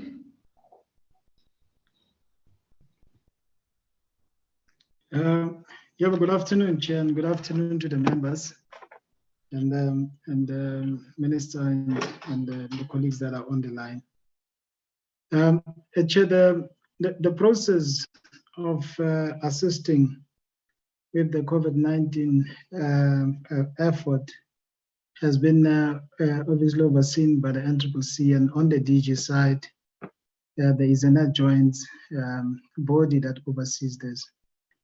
Now, in line with the directives that would come from, or the requirements that would come from those particular forums, proper processes have been followed to ensure in tasking SAA, which will be a client in this regard, on behalf of obviously the Department of Health when it comes to vaccines, in the same manner that it was tasked when it came to the PPE. And also in the repatriation of South Africans, the Department of International Cooperation, International Relations and Cooperation, DERCO, was the client. So as the accounting officer, I can give assurance that proper processes were followed in testing SAA in this regard. Thank you, Chair. Okay. Thank you very much. Thank you very much, DG. Right, Honorable Kachalia, your second tranche of questions. Thank you, Mr. Chairman. These are now directed at the business rescue practitioners. The first question is, what is the estimated amount of funding required to keep SAA Technical and Mango operational and to return it to profitability? Secondly, what guarantee will the BRPs provide that the funds set aside for SAA's business rescue will not be used by them or any receivers who may subsequently be appointed for subsidiaries such as SAA Technical or Mango, as that is not in the business rescue plan? Thirdly, what is the extent of the liabilities, both current and non-current, of Mango and SAA Technical? Fourthly, where are any SAA or Mango pilots who are currently flying aircraft obtaining their training to remain up to date or current? Additionally, with regard to SAA flights, SAA 4272 particularly, and to and from Brussels to collect vaccines for COVID-19 on and about the 24th of February 2021, with a crew up to date in proficiency to fly the highest, most severe Category 3 instrument landings. B, a privately owned ATO outside South Africa was apparently used for the required additional flight crew training to undertake these flights. What was the cost of this training? Does the school belong to an SAA pilot? Was a formal tender process used to award the tender as required by the PFMA?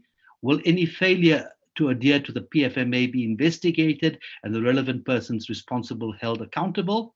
Was the training received insufficient and therefore requiring the application of multiple exemptions from the CAA? Finally, did Rolls-Royce, the engine manufacturers, and Airbus, the aircraft manufacturers, make any reports to SAA that they had received automated reports of alpha flaw incidents or incidences from the engines and aircrafts used for these flights? If so, were these reports received by SAA? I thank you. All right, can we get responses, please?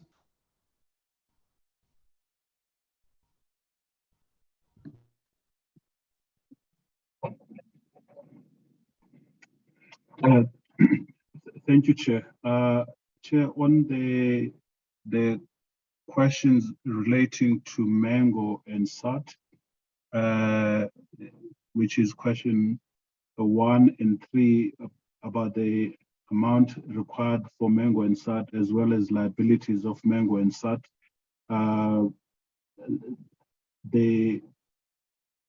I think I would leave that question to the department to respond to, as we are not have a direct line of sight in the financial reports of Mango and SAT.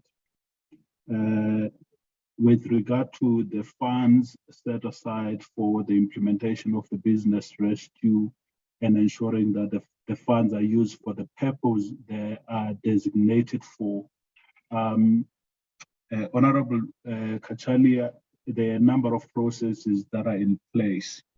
One, all the funds are all allocated into their respective buckets in order to ensure that the funds are used in line with their intended purpose. So, for example, the funds relating to the payment of the settlement of unpaid salaries, the VSPs, the retrenchment, are ring-fenced in that bucket for the payment of those particular line items.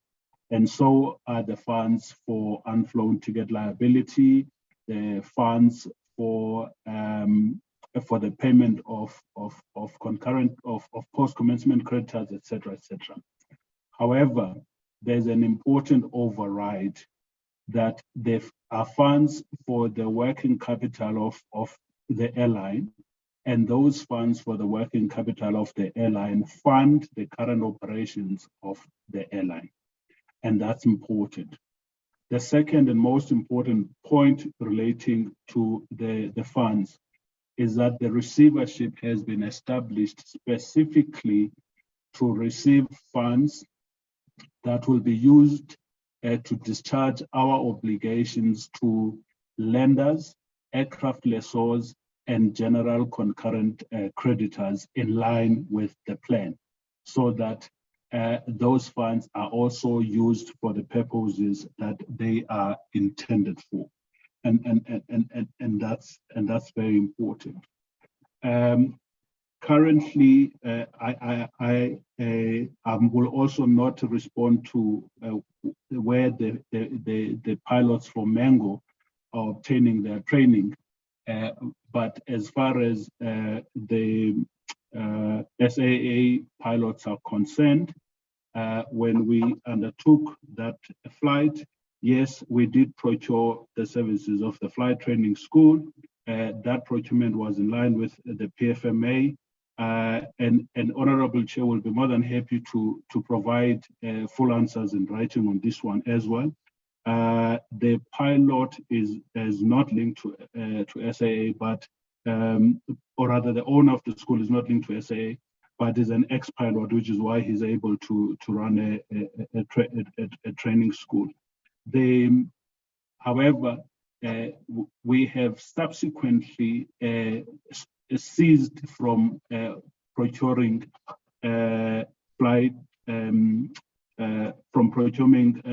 training from outside bodies, because that was in contravention with certain requirements of the regulating agreement. When I mentioned earlier, Honorable Chair, that one of the fundamental issues the airline has with the regulating agreement is the fact that it hampers the board and management from making certain executive decisions other than if it gets the go-ahead from SAPA. And in this case, the training at SAA is all done by SAPA pilots.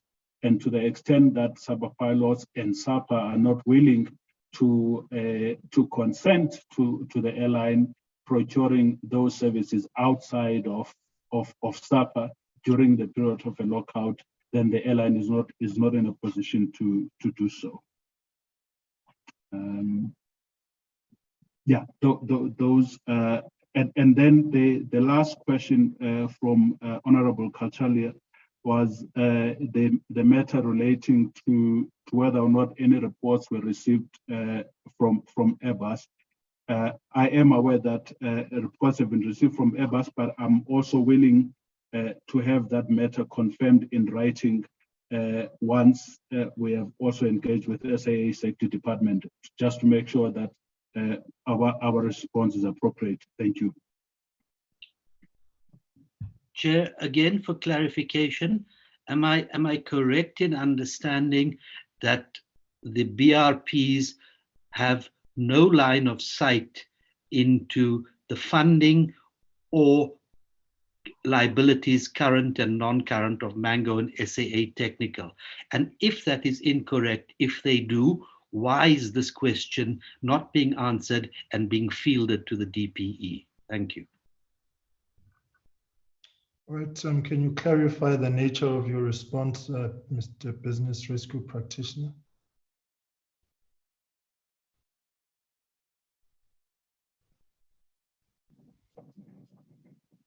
Honorable Chair, I think it's our responsibilities as a practitioner, as a practitioners, are limited to a statutory entity where we have been appointed, and that statutory entity in this instance is SAA, which is why we do not have any basis in law to answer questions relating to the subsidiaries, which are standalone statutory entities, because those entities have got their boards and management, and it would be a significant case of overreach on the part of the practitioners to do so, Chair. Okay. But, Chair, just one single question. Do these subsidiaries impact on the financial viability of SAA? And if they do, then surely it affects the business rescue plan, and that the answer that I've received is not sufficient.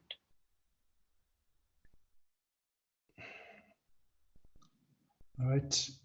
Can we get a response? Honorable Chair, if I may, with your permission. You may proceed, Bob. I think it's important for us to highlight from an SAA point of view that SA Technical and airchefs are service providers to SAA. And for those services that we procure, when the need arises for SAA to procure services to SAA Technical or airchefs, the airline will ensure that the subsidiaries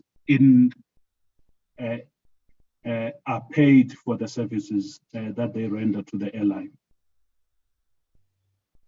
So to the extent that the airline restart operations and is readying itself to fly on a full scale, it will procure services from SAA Technical in the ordinary course of business, as it will procure services from airchefs in the ordinary course of business. Thank you, Chair. Just 1 second. On slide 4 of your presentation, you speak about the recapitalization of subsidiaries, SAT or SAAT and airchefs and Mango to the tune of 2.7 billion rands. So what are the determining factors of when it's overreach and when it's not in the context of the 2.7 billion rands?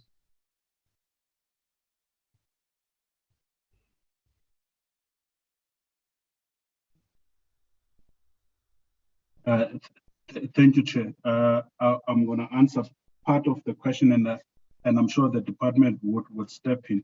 The shareholder is responsible for the recapitalization of its entities, and in this instance, the 2.7 billion for the recapitalization of subsidiaries is provided in the 10.5 billion, and that 10.5 billion will be received from the fiscus and directed to SAA in the ordinary course of the allocation from the shareholder as the provider of those recapitalization funds. The important thing from an SAA point of view is under what conditions can SAA be a conduit to provide those funds to the subsidiaries. And SAA will be able to be a conduit to provide those funds to the subsidiaries if itself it is solvent and liquid. And Chair, the process of coming out of the business rescue will certainly happen because SAA would have reached solvency and liquidity for it to come out of business rescue. So the 2.7 billion rands, does that form part of saving SAA or not? Or you are just merely a conduit, to borrow the word you have used? In this instance, Chair, absolutely correct. We are a conduit to the subsidiaries. Okay, that suffices. So are there any other further follow-ups? Mr. Chairman, just if I may. Honourable, yes. Yeah, you quite correctly, I think, raised this, and I don't want to belabor the point, but the BRP seem to have had access to SAA Technical and Mango sufficiently to be able to calculate a figure of 2.7 billion rand to be requested from the taxpayer, and yet now they feign no access at all and not their problem. But nevertheless, can we have the answer then from the DPE?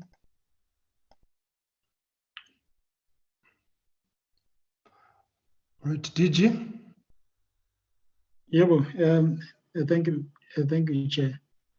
The 2.7 billion rands was a product of an engagement with the executive teams of the subsidiaries, where they had assessed their business with the assistance of our financial analysis team to arrive at a figure, figures that would be required to revive, recapitalize the business, of course, restructure the businesses, and also get them operating at an appropriate level going forward. And if my memory serves me well, Mango had indicated that it requires just under 1 billion rands to get going. And it's about 1.5 billion rands that would go towards SAA Technical, and then about 200 million rands was intended for airships.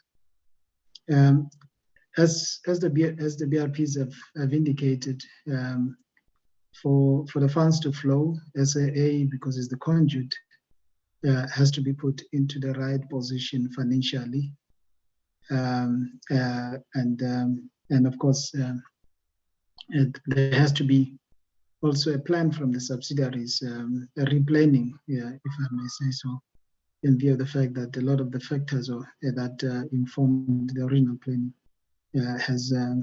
those have changed. So we're going to have to have a relook at that.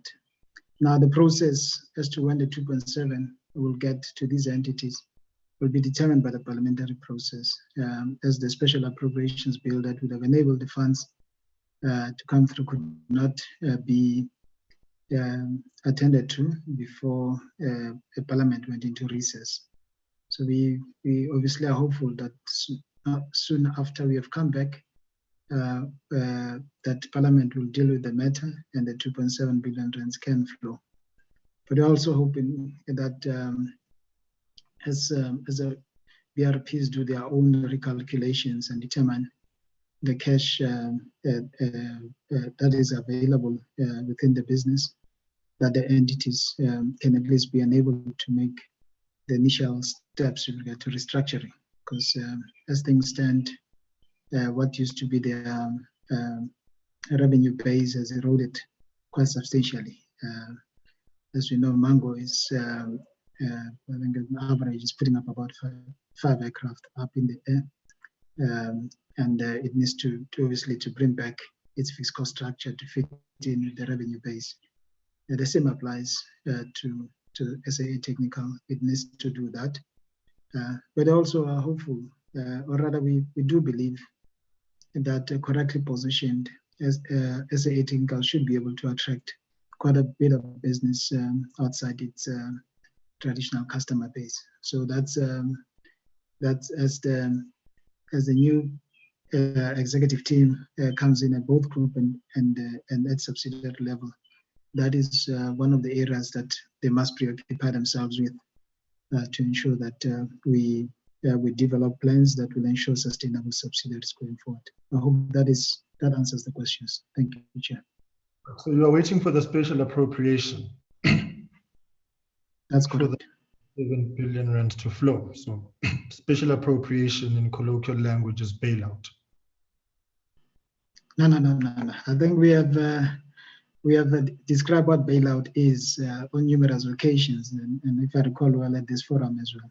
The bailout, Chair, is when you are providing capital to an entity to cover operational shortfalls.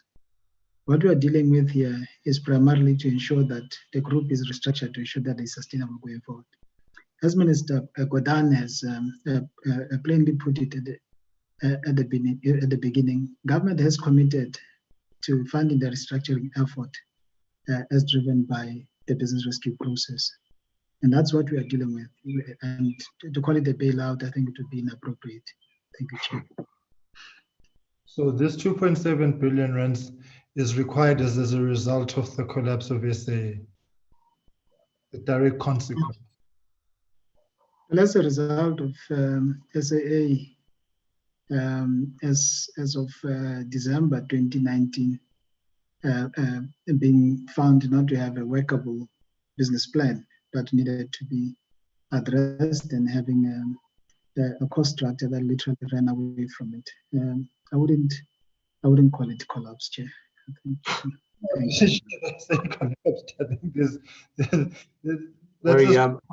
I mean, we're playing with words, yeah. We Chair, if we can come in, please. then just the final question, DG, on that is to say, has SAA not been in the position that it's in, to borrow the sanitization of the DG, let's put it that way. SAA had not been in the position that it was in, these subsidiaries would not be requiring the 2.7 billion rands as things stand now, which must be processed through the special appropriation. So the special appropriation is as a direct result of the fact that SAA is being fixed. Yeah, Chair, 2.7, if I can reiterate again, it's not new money. It's funds that that are committed already in the MTBPS already last year. So it's not new money. It's funds that have the bills had to be corrected. Yeah, if I can finish. Yeah, if I can finish my point on that. Yeah, I'm coming to your question, Chair. Get to the question. To things which seek. Let's get to the question. I think this. Chair, you're breaking up as well. I'm unable to. You know, I'm coming to your question, Chair. I think it's only fair. Give me an opportunity to answer it. A question to to answer the question, and for us not to be boggled down with meanders. That's what I'm trying to get given to you. Well, I don't know what meanders is, Chair, but let me finish. Let me answer your question. As I said, the 2.7 billion rand is not new money. It's coming from the 10.5 that was announced in the MTBPS. And secondly, the impact of SAA on the subsidiaries, to a large extent, you could say you are making a case with regard to SA Technical, because obviously provide maintenance to SAA, and obviously that revenue base would have eroded. Now, but that cannot be the full story, because we have also the impact of COVID-19 that would have affected all its customers.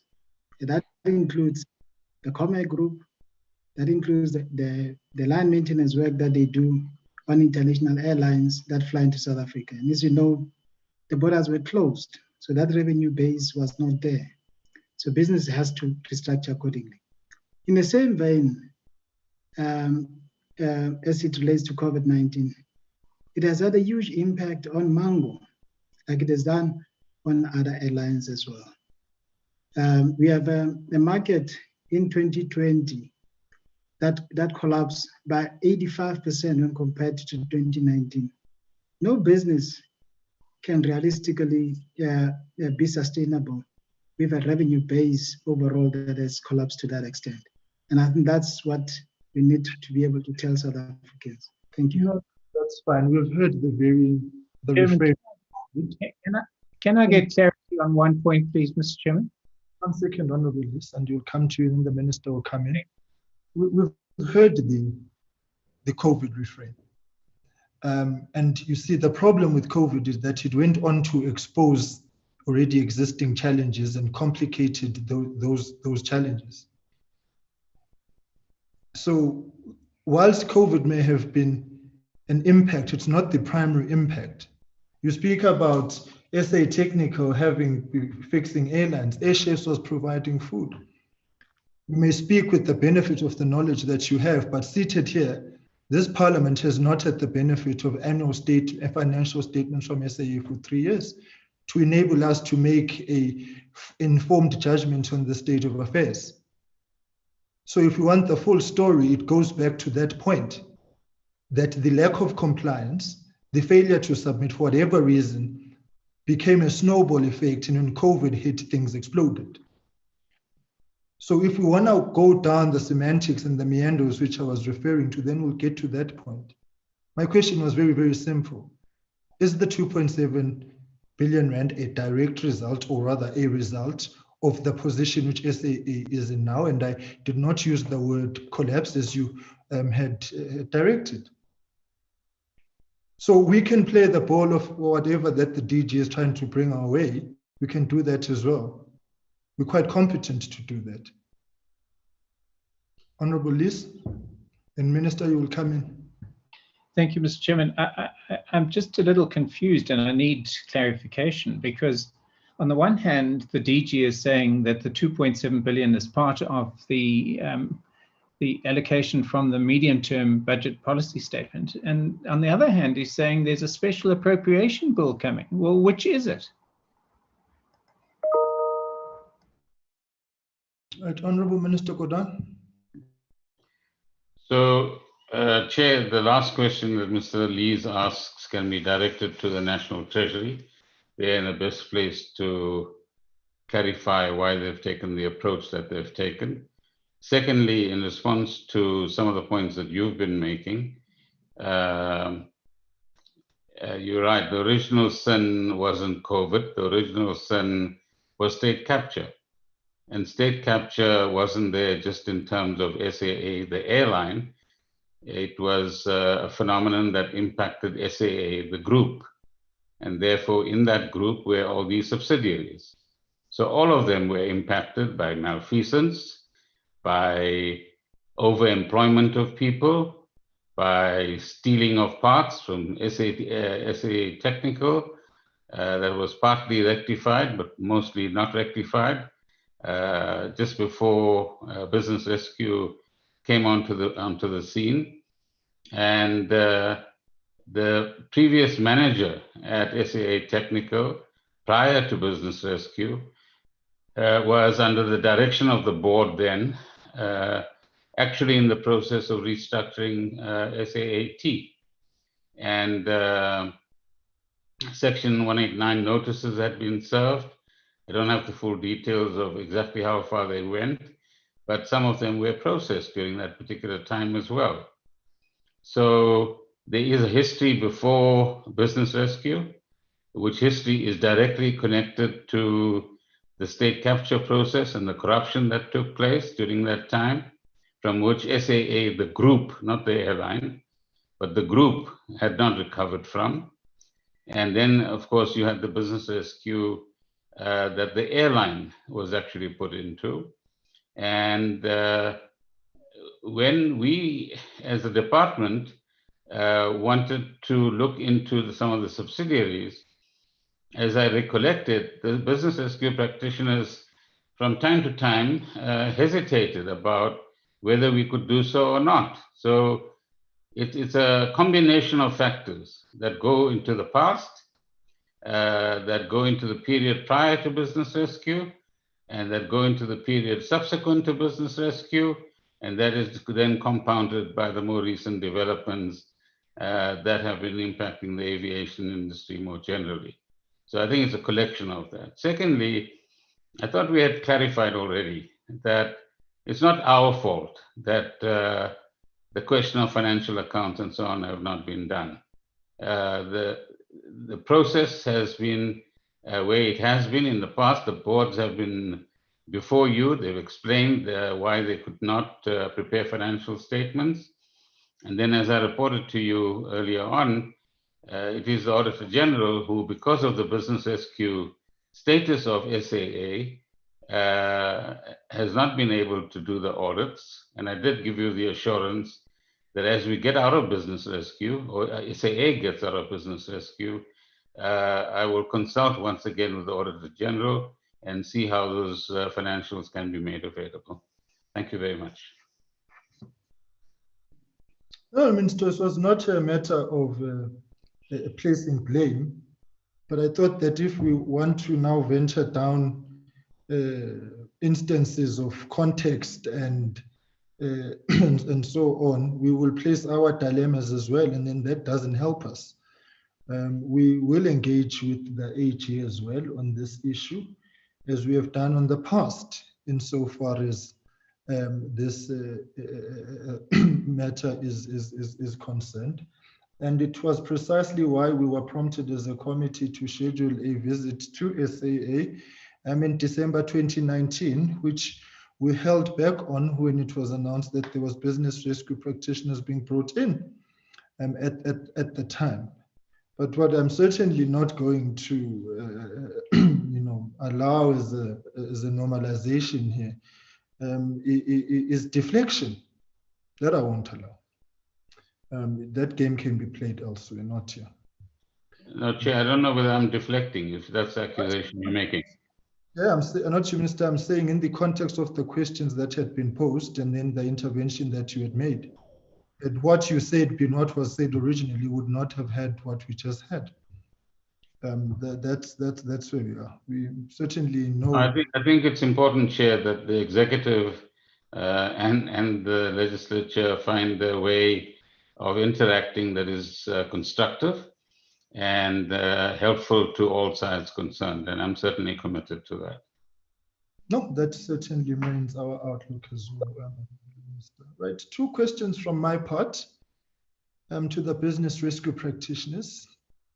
That in the period in which they have been there, how much have they cost the taxpayer? So how much has this business rescue exercise cost us as South Africans? And the second question is when they're anticipating wrapping up their work, considering that they've been there since December 2019, and it is now March 2021. And I'm certainly, let me just be very frank, I'm not going to accept a response that says this will be brought in writing, because it never arrives. Every time things are said that they will come in writing, we never get them. So can I just get responses to those 2 questions, please?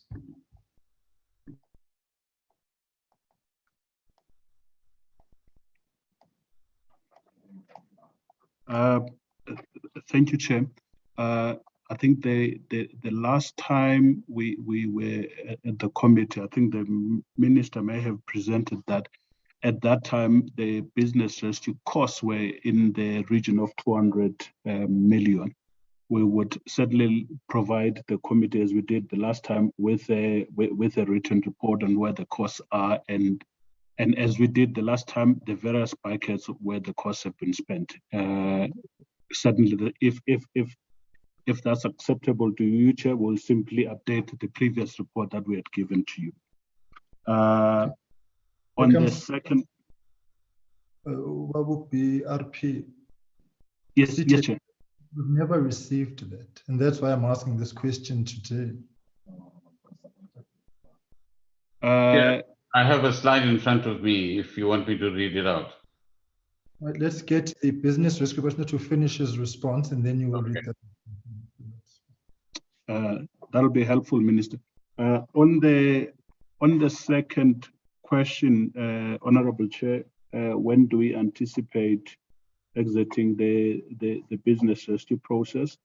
As I mentioned in our presentation, the receivers have been appointed, who are in the process of finalizing the opening up of bank accounts for the receivership and making sure that the administration for the receivership is set up.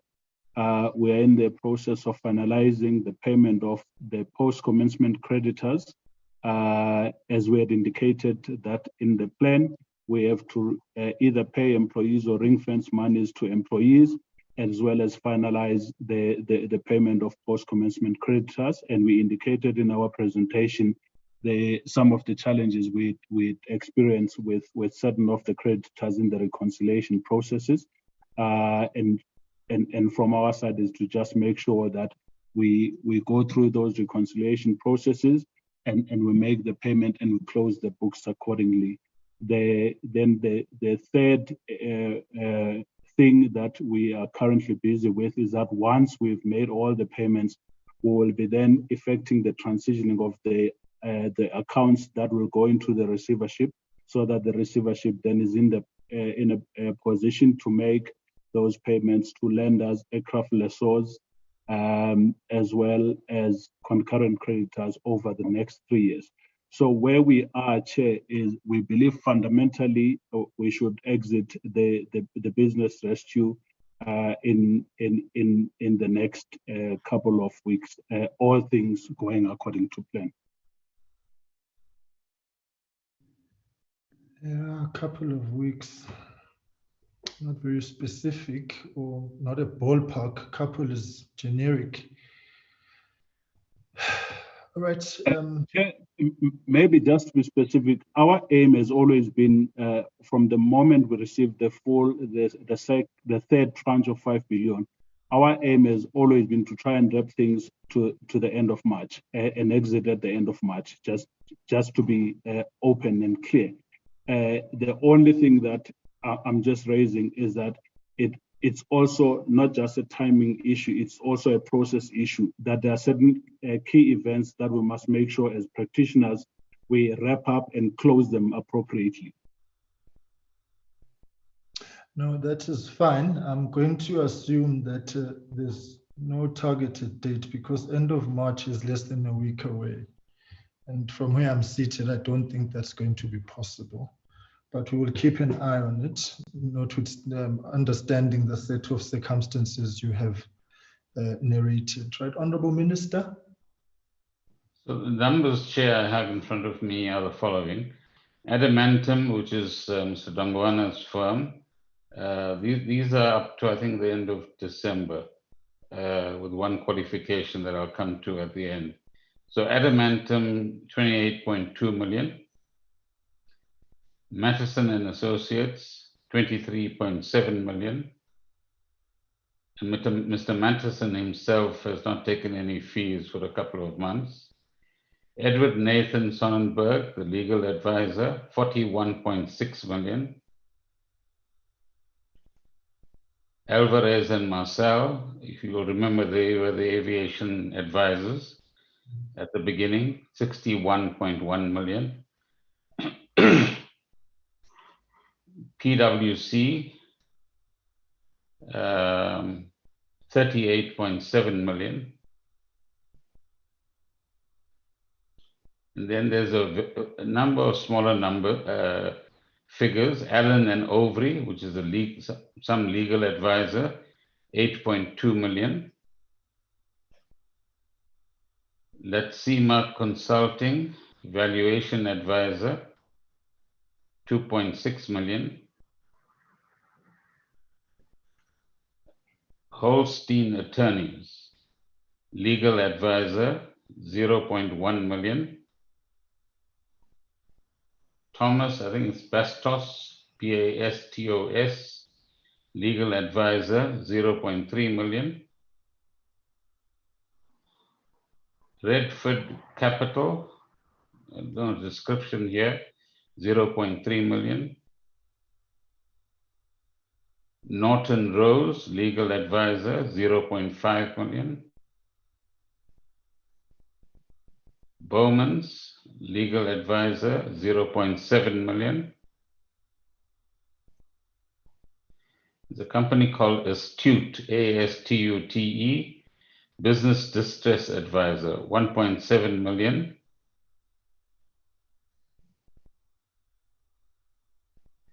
Now, okay, this table says, sorry, I misunderstood it, that these numbers are up to the 26th of May, 2020. An estimate of fees to completion, another 35. So that total for that numbers I've given you, Chair, is 207.5. And the estimate that follows is 35.5. And then an estimate of total BR costs, 243. But as you can see that these numbers are not up to date. But that's the slide that I had in front of me. That's May 2020. That's 10 months ago. Yeah. No, I thought it was up to December, Chair, but there might be some confusion in that regard. but I thought it might still help you. And I want to make a few concluding remarks once you avail that opportunity to me. Thank you. Right, that's fine. Colleagues, can we do that?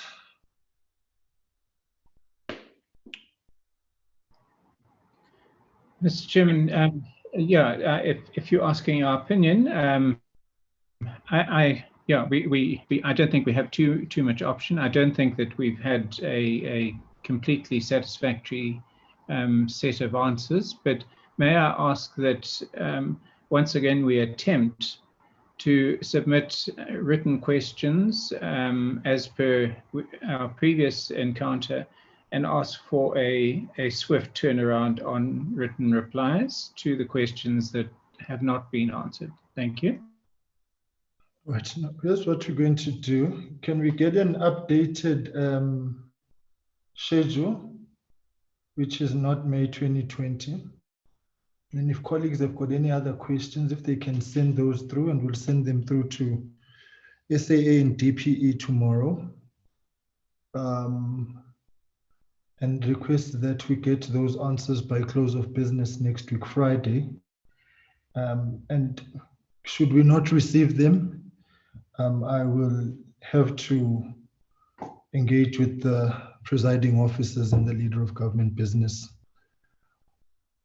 insofar as the movement of responses from SAA is concerned. They're just never forthcoming. And then the committee will have to explore its options at that point, so that we can tie down on this open-endedness which has been self-granted.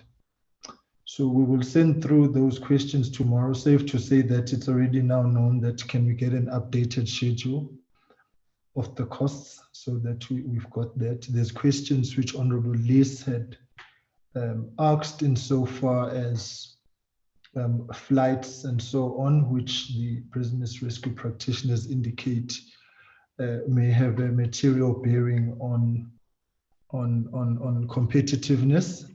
I will look at that, and we will provide the necessary guidance in that regard, because I did say I'll come back to it. We'll look at that, and then I will go back to Hansard and the transcript once it's available on some of the matters that prevailed earlier on. Right, may I hand over to, right, maybe Minister, before I come to you, can we go to the business rescue practitioners if they've got concluding remarks, and then Minister, you will come in.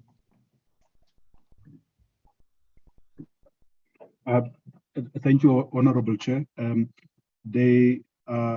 Just one correction. I think the numbers are at December 2020 and not May 2020. But we will most certainly provide an updated schedule through the department as the BRPs. And final on our side, Chair, just to thank you and the committee.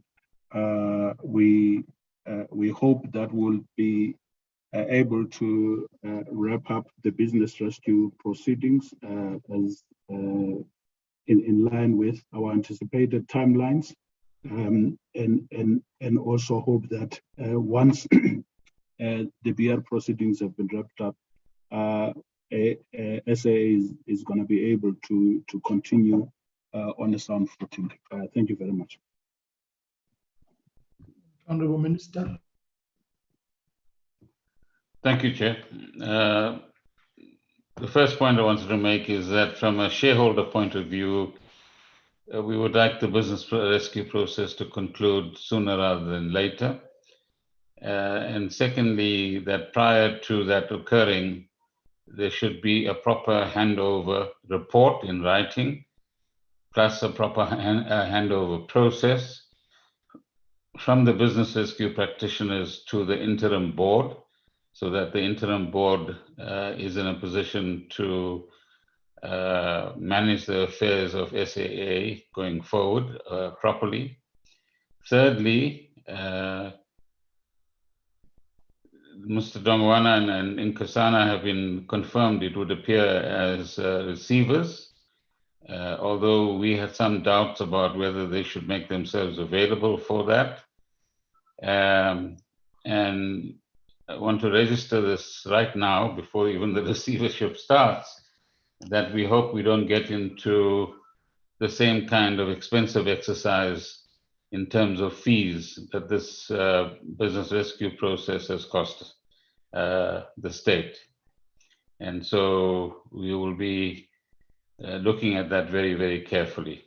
The fourth point is the point I've made about the Pilots Association and the demand that the regulatory agreement still applies, and to send a very public message to them that on the one hand, they want an airline that will continue to employ them. On the other hand, they're doing everything possible, as I said earlier, to sabotage this airline from ever taking off. So I don't know how they reconcile those two positions. The next point, and perhaps the last one, is to say that we will do whatever is required in order to get vaccines from wherever it is available, and complement that with cargo that in fact can be filled in either way, from South Africa outwards or from external countries inwards, within 24 hours once we announce that there's a flight. And that's the extent of demand that there is globally at this particular point in time. And that's regrettably one of the areas that has been not given adequate attention in terms of bringing revenue into SAA during this past period as well.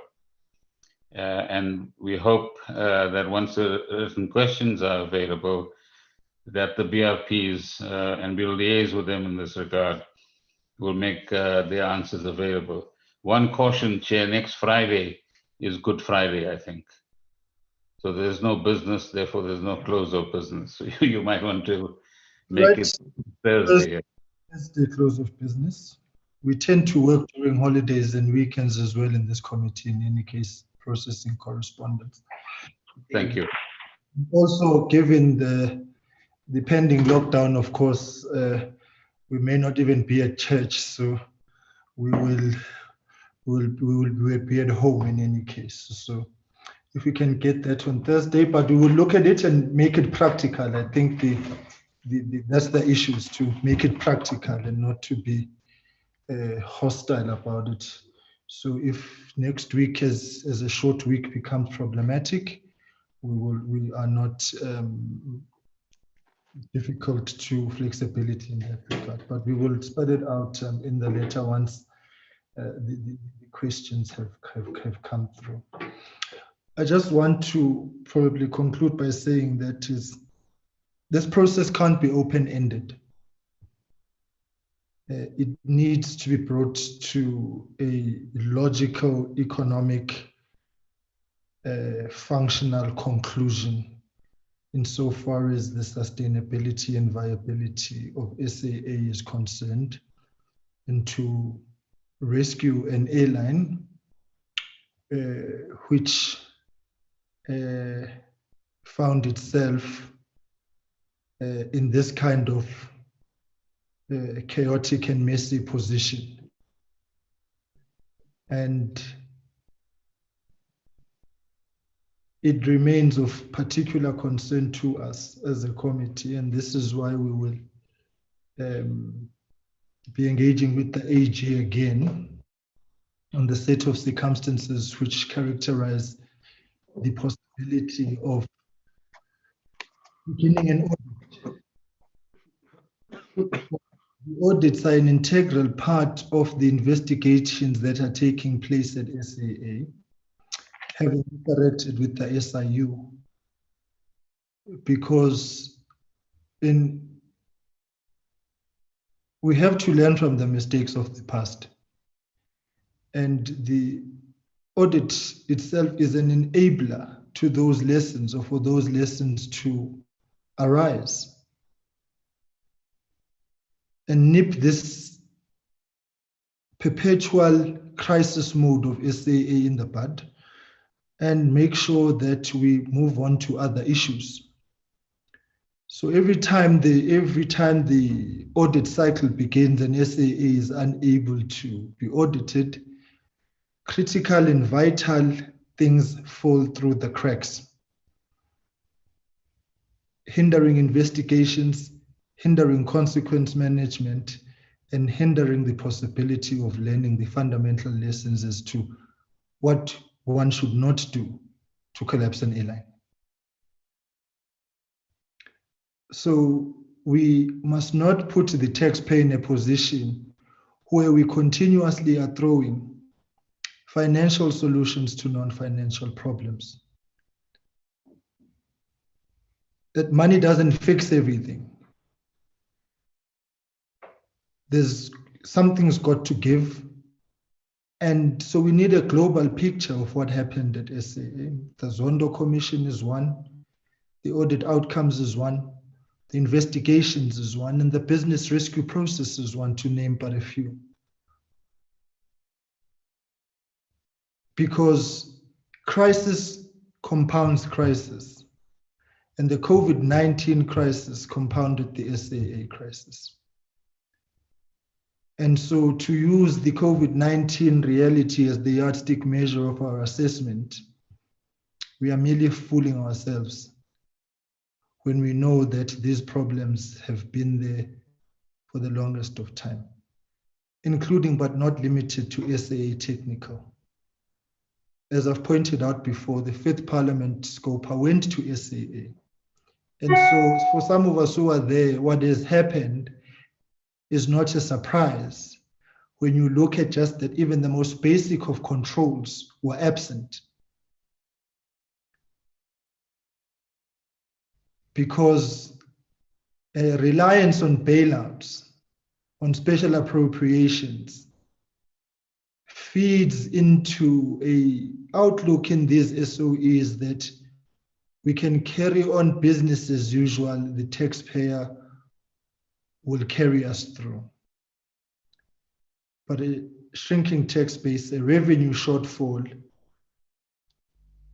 amongst others, make it even more difficult to pull these SOEs out of these problems. So the urgency to fix things arises out of that particular outlook, to say SAA should be making money for South Africa, not the other way around. We are in desperate need of an economy that is robust, flourishing, aggressive for growth and development, particularly for young people, who I generally always want to speak on behalf of in this parliament as one of them, to say the situation is desperate. And desperate times often call for urgency. So after 240 odd million rands of a business rescue process, it must not be in vain. It must not be in vain. So much is riding on this. That's just the desperation of the situation. And it calls for cooperation, and it calls for mutual respect, and it calls on all of us to perform our duties and responsibilities wherever we are deployed, for Parliament to hold the executive to account, departments and entities, and for them to answer the questions that we will pose. It's not personal, it's just the cause of work. I tell my friends every morning I leave my emotions in bed, so that when I hear all these things, my sense of shock is reduced. So we hope that we will be able to get those responses, and hope that this matter is brought to a conclusion. This business rescue process has cost us money, and it has to be concluded.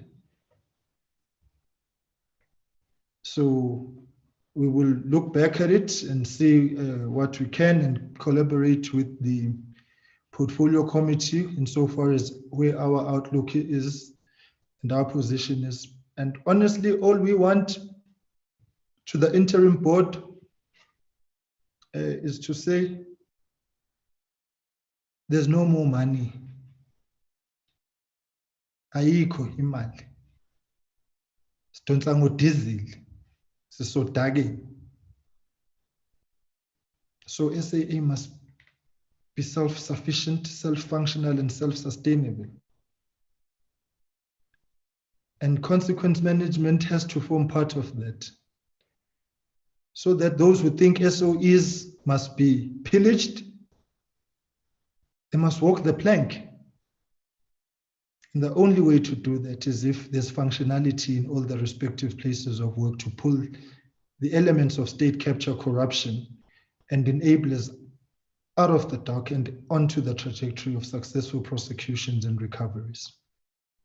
So I'd like to thank you very much for that, and I hope that whilst the matters have not been exhausted, but I believe that Parliament is in a better position to assess these matters and hopefully moving forward make informed decisions on the basis of information that's provided for us. So I'd like to thank you very much.